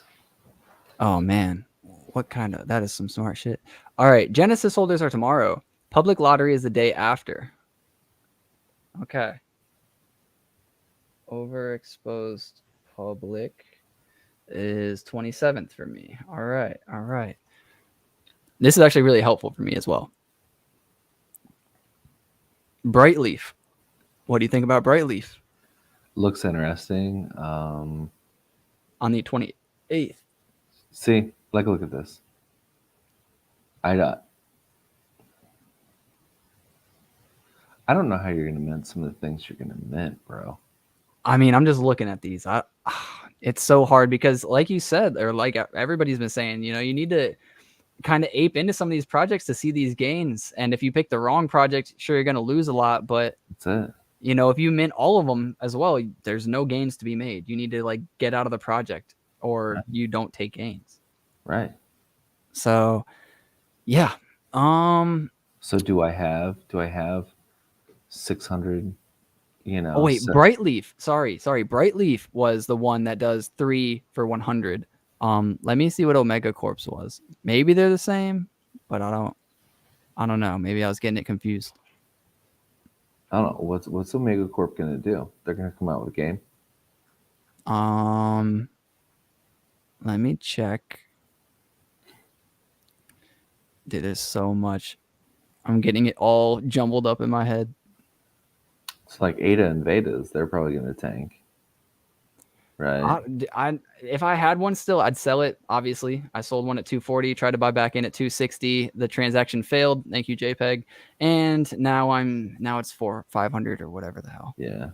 I can't blame JPEG, but it's JPEG's fault. Yeah. So like, I'm looking at these. They do look cool. Okay, so these are 80 ADA. Okay. 12K people in the Discord. 3,333. Yeah, I'm not going to be able to get one, so forget about that project. I'm gonna give it hell. What are they doing? Let's see a roadmap. Yes. All right, I remember this now. So, they're gonna have a similar tactic to Boss Cats and Yetis with the making of 1,111 spaceships. They're also going to have their 3,333 corpos. So I don't know how they're going to do the spaceships, but you have to assemble parts. I don't know how you get the parts. Maybe they're airdropped. Maybe you have to mint them, and likely only these corpos can mint. I'm buying these. I'm going to try to get, I think, 3, maybe 5. That's 240. 240. What do you mean? That's going to cost you 248. Oh, yes. Okay. Yeah, and then so their last stage is going to be asteroid mining, which reminds me a little bit of Cardania / Voyage. Okay. So, yeah, you'll get some other tokens, you'll get some other stuff like that. When is this minting again? This is minting. Let me write it down. April 29th. Oh, wait, I already wrote it down. Dude, all this is happening within a week, man. Like, dude, it's a lot. The market is about to get flooded. People are going to get frustrated. Yeah. And it's you got to pick the right ones now, you know. Right. I don't see this one. Like Omega Corp's fine. That's whatever. I was going to say there's 12.2 thousand people in here. Only 3,300. 88 is not bad considering ADA's at like 90 cents. It's really not bad. Yeah. Overexposed. I mean, duh. But you can only buy one, and then you can't get out unless you buy off the floor. Like they're only allowing one. Yeah. You can only buy one. How hectic is that mint gonna be? But you had to win the raffle. Yeah, I know, but I'm saying like, bro, that mint is gonna be atrocious because it's gonna be a bunch of one transactions all at the same time. Whereas if you let people mint 3, right? Sure. It's less load. But there's going to be less sales as well because a lot of people want to hold their one, you know, because you're going to either get in and out of the project. And then, you know, when you get back in, a lot of people suck at getting back in. Dude, how shitty would it be to be the last person in line just waiting for everything to update? You know what I mean? Oh, and like all the price is going down. You watch like 700 sale, 500 sale, 300 sale. And then by the time you get yours, it's like down to like a 78 a floor. You're like, damn it. Son of a bitch. I should have listened to my dad. Yeah, but even then, so Overexposed is a cool thing where they're doing like community shit, right? So they're going to have mints and this, that, and the other later. Aping Riot is on April 28th. I think there was something in there. I don't see announcements or updates. Go under updates. I think they're throwing around the idea or something. Try announcements. Oh, Preds are tomorrow. Shout outs to O-Side for letting us know about that. Preds. Yeah. Yeah. There's way too much shit going on. Dude, right I need now. to remember. Because I bought a egg and a derpling just for Preds. And Preds look pretty cool. If we're being I'm frank. just a fan of derpers, you know, like I'm just gonna buy whatever the hell they mint. Oh, let's see. Derp egg. When is this? This is tomorrow, right? 26th? Yeah. Tough game to play. Then I'm back on Cinder Skulls band mission. What is that? What is that? Cinder Skulls? By the way, though, I just want to touch on this. This hype piece right here, 2,306. Look at this rarity, 284, bro. Hey, hold on. Are you hold on? Look at this. Let's take a gander at this non-rare one, 673.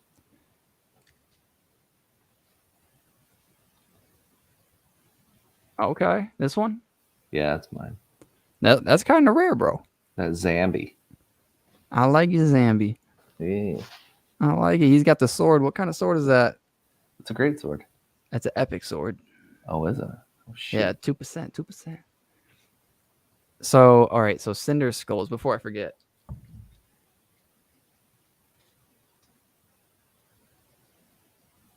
Is it a website? Okay. Shit, these look cool. Cinder Skulls is now minting. Wait, they're minting literally right now? Collection of 6,666. 3D skeletons. All right, information. 35 ADA. I like that price. These look freaking detailed. They actually look pretty cool. They look really cool. Are they literally minting right now? Launch date 4th of March. Wait, are these wait. It's still not sold out? What are these on the aftermarket?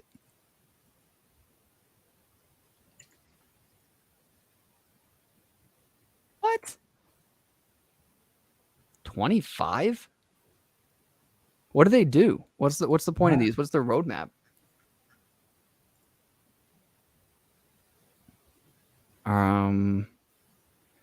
Merch, second collection, world domination. I mean, that's where they're fumbling the bag right there. But then again, you don't really need a roadmap. 5 will get Cinder Goats. I don't know. Slow mints do well, man. Not always. What's the second collection? Queen Beast. And even more badass than the first, will be offering exclusive presale opportunities for holders of the original. I think this might be a good play to get into now. Like, they're 35, but bro, if I can buy one for 25 and then 30, dude, I told you I'm a dumpster diver. I don't care what it is. Give me the cheapest price. I'm buying it. I mean, the art looks cool, right? I might grab 2 of these. I like the middle fingers too, and they got the shaka, bro. Yeah. You know the South Park episode where they're on the zip lines. Yes, He's like, yes. "Give me a nice shaka, bro." Yeah. Shaka, bro. Oh, man.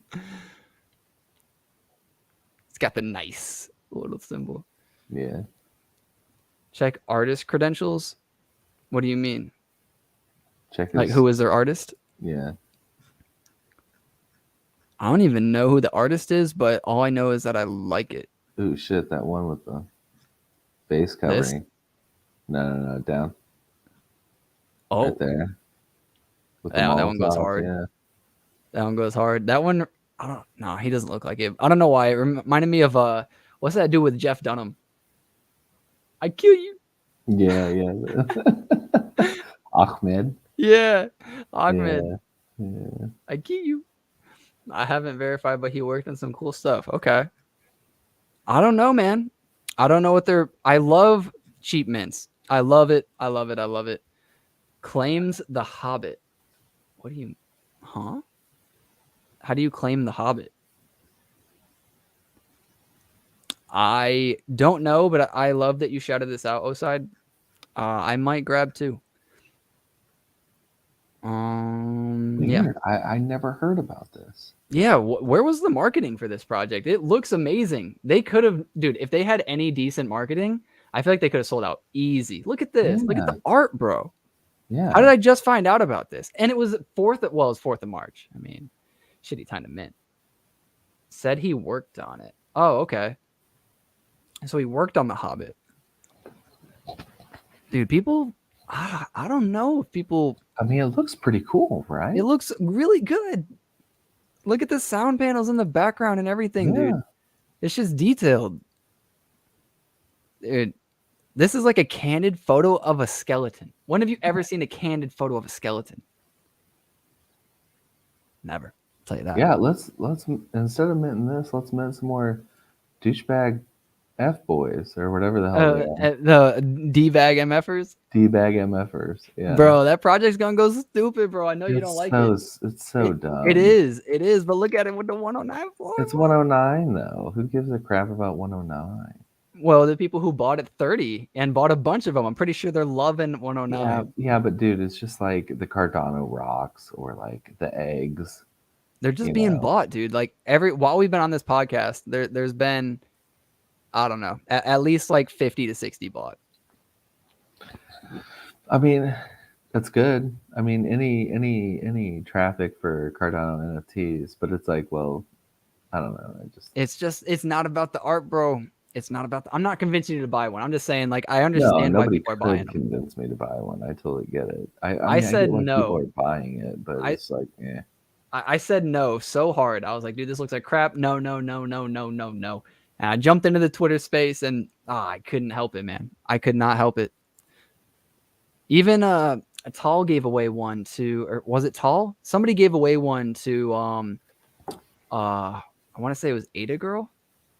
And or I don't remember who it was, but she doesn't like derivative projects. And but she's holding it because it was a gift for free.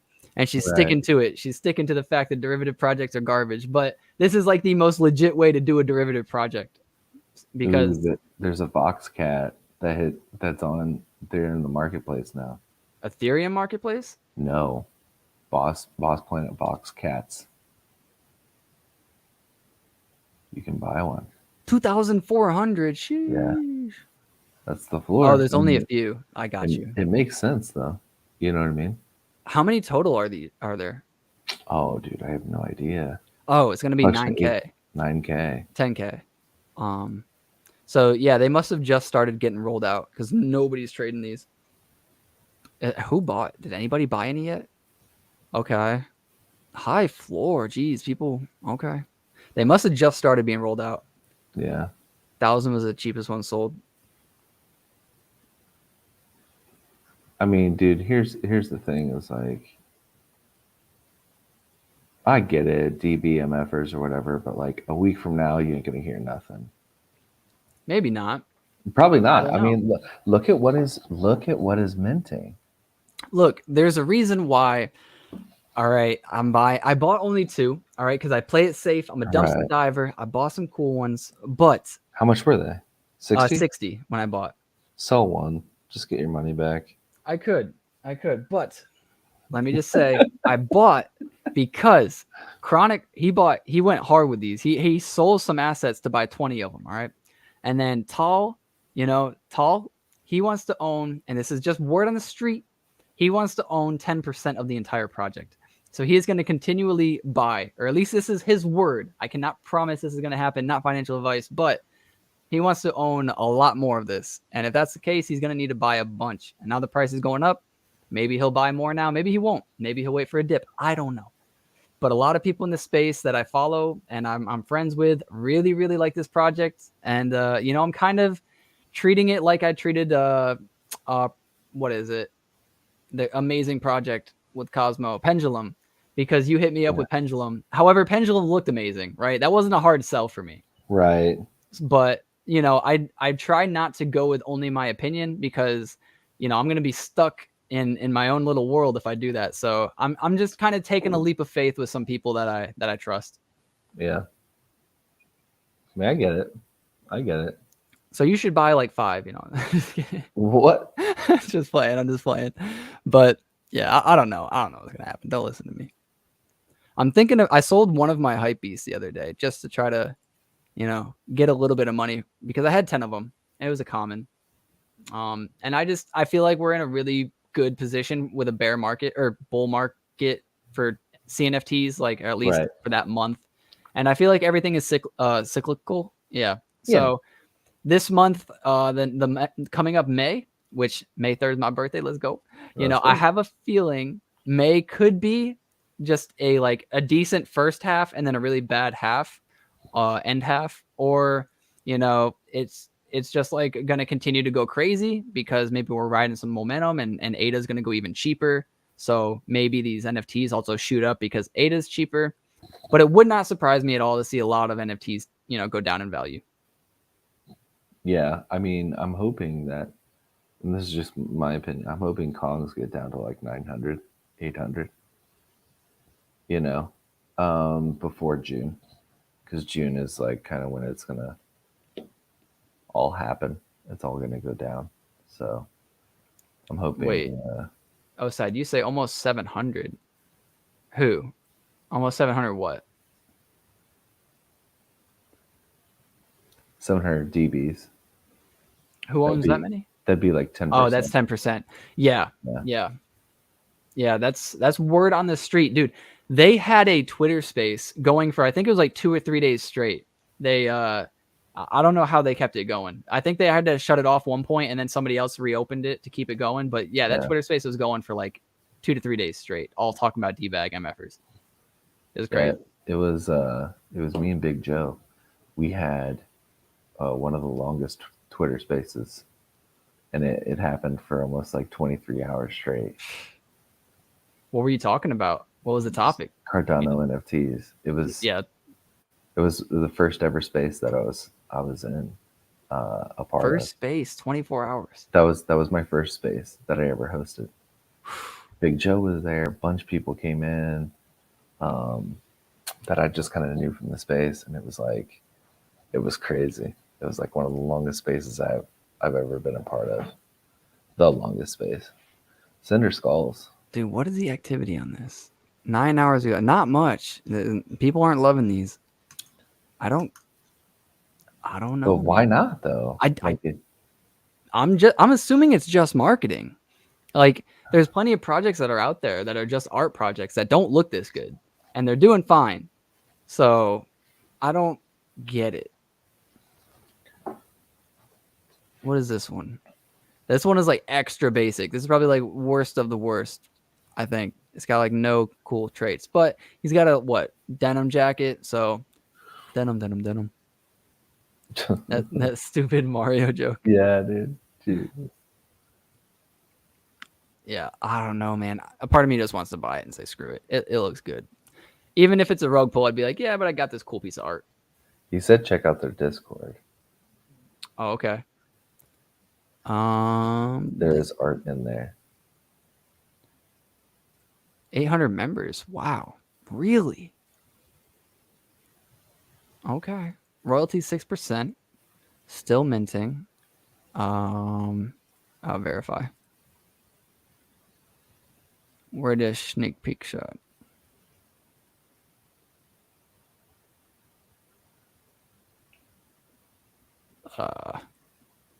Am I missing something? Roadmap, maybe. No, we already saw that. World domination. We're not going to promise and then fail. However, we will continue to develop and grow.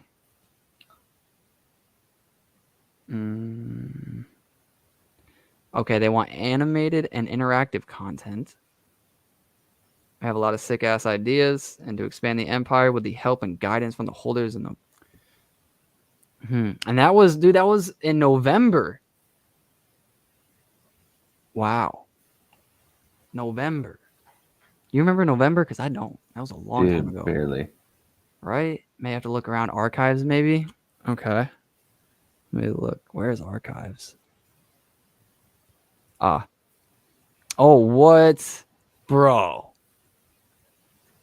When did these come out? Look at these. Yeah. Bro. That was in March. Okay. They're not very active. Like I would like to see this Discord a little bit more active. Maybe it's just because it's an archive. Regardless, the art is absolutely fire. Weird. What about announcements? Okay, they had an announcement yesterday. Entered this into the competition. The 25, yeah. Oh, dude, that's dope. Yeah. They will be holding an auction where people can bid on it. All the proceeds will go back to the artist. However, I think the ADA should be used for something more constructive. Charity. Dude, what a guy. Is it just him? Oh, he's the founder. And that's part of Death Squad right there. This is like Death Squad, yeah. Or the goats? What is that? The goats? Cinder goats. Yeah. Collect 5 to qualify for the Cinder goat. It looks like Death Squad, kind of. Dude. I don't know, man. I don't know. I'm getting impulsive. Where's the website? Bring me back. I want to buy. Wait, no, I'll buy this one. Do I buy it? Do I do it? I mean, it's your wallet.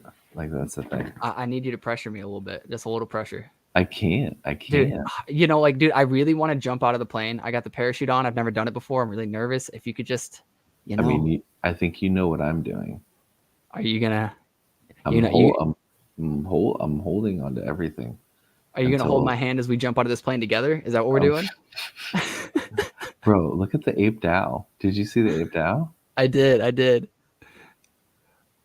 You have the highest ranked guitarist. Jesus Christ, there's a guitar one. Oh my god. All right, let me check out Ape Dow. Let me get away from this project for a second. I need to think clearly. I do love it though. Ape Dow, wait, what the 83? These were cheap as hell the other day, weren't they? No, they were at like 109. 55, 50. What? What's the real floor? 83. I could have sworn these were cheap.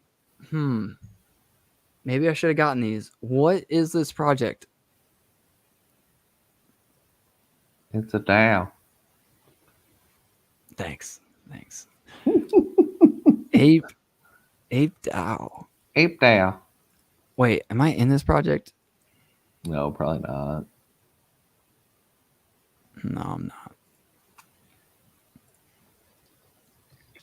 All right, we'll look at a few more projects and we're gonna have to call it a night because I'm gonna get addicted to this. I'm gonna have to call it a night because it's midnight. I gotta get up in like 5 hours. I'm down for that. We should take a night and do this again. Yeah, dude, we could do this all day long. Marketplace. This is why I didn't like it. I actually didn't like their website. I'm not gonna lie. Yeah. It's not like it's not clean. I just don't like the colors. It kind of clashes. I didn't understand why they had a join the whitelist like thing. Like, how do you have a button for joining the whitelist? That just turned me off. I don't know why. I don't know. Well, it probably just takes you to their Discord, right? Maybe, does it? I would say. Oh, of course. See, there you go. I don't know. It's a little bit misleading. I don't like stuff like that, but all good. Maybe I'm like, this is why I listen to other people. My head is weird. Mint price 77 ADA, so it's above mint price now. Not bad. Okay. All right, but yeah, we'll end it here because we'll go into a tangent about Ape Dow. That's true. Maybe we'll buy some cinder skulls as we're going to bed. That is true. It's something that I'll look into for sure. I think I like the art, of it. I don't know. I haven't seen it. Yeah. You know what I mean? So I think I'm going to let you do the outro this time. You can do my outro or you can do your own outro, whatever kind of outro you want to do, homie. All right, peace. No. Bye, bitches. So yeah, get outside, see your family, see your friends, buying these CNFTs so we can see them more, see them again, make it happen. Are you gonna rap anymore? Dude, it's been a minute. It's been a minute since I've gotten on a track and rapped. So I want to. It's just, when I record, it's like a 5-hour event for me. I need to like get my head straight. I need to like listen to the beat a few times. I need to write. I need to record. I need to edit. I need to go back, rewrite. Like it's. I have like a whole process. And I just don't have a lot of time to do that lately. So yeah, no, it's a difficult process for sure. Like yeah, I want to. I can imagine even coming up with lyrics and stuff. It would be pretty rough. I definitely want to. Today I was actually really in the mood and I almost did because I made my weekly video yesterday and I had time today, but I got caught up with some other things and I was just like, oh, like if I get into it, then I'm going to be like, oh, well, I need to finish it by this time because I have the podcast and I need to get ready to like make the tweet and like get out the thumbnail and like all this other stuff. And I just didn't want to like have anything in the back of my mind, like clouding my like vision for the song. And now you're a community manager, dude. Yeah. It's crazy. Do your outro. You do your outro, bro. You're so much better. All right, homies. I appreciate you guys for stopping by. Remember to get outside, see your family, see your friends. We're here to make more money so we can spend more time with them. Till next time, guys. Peace.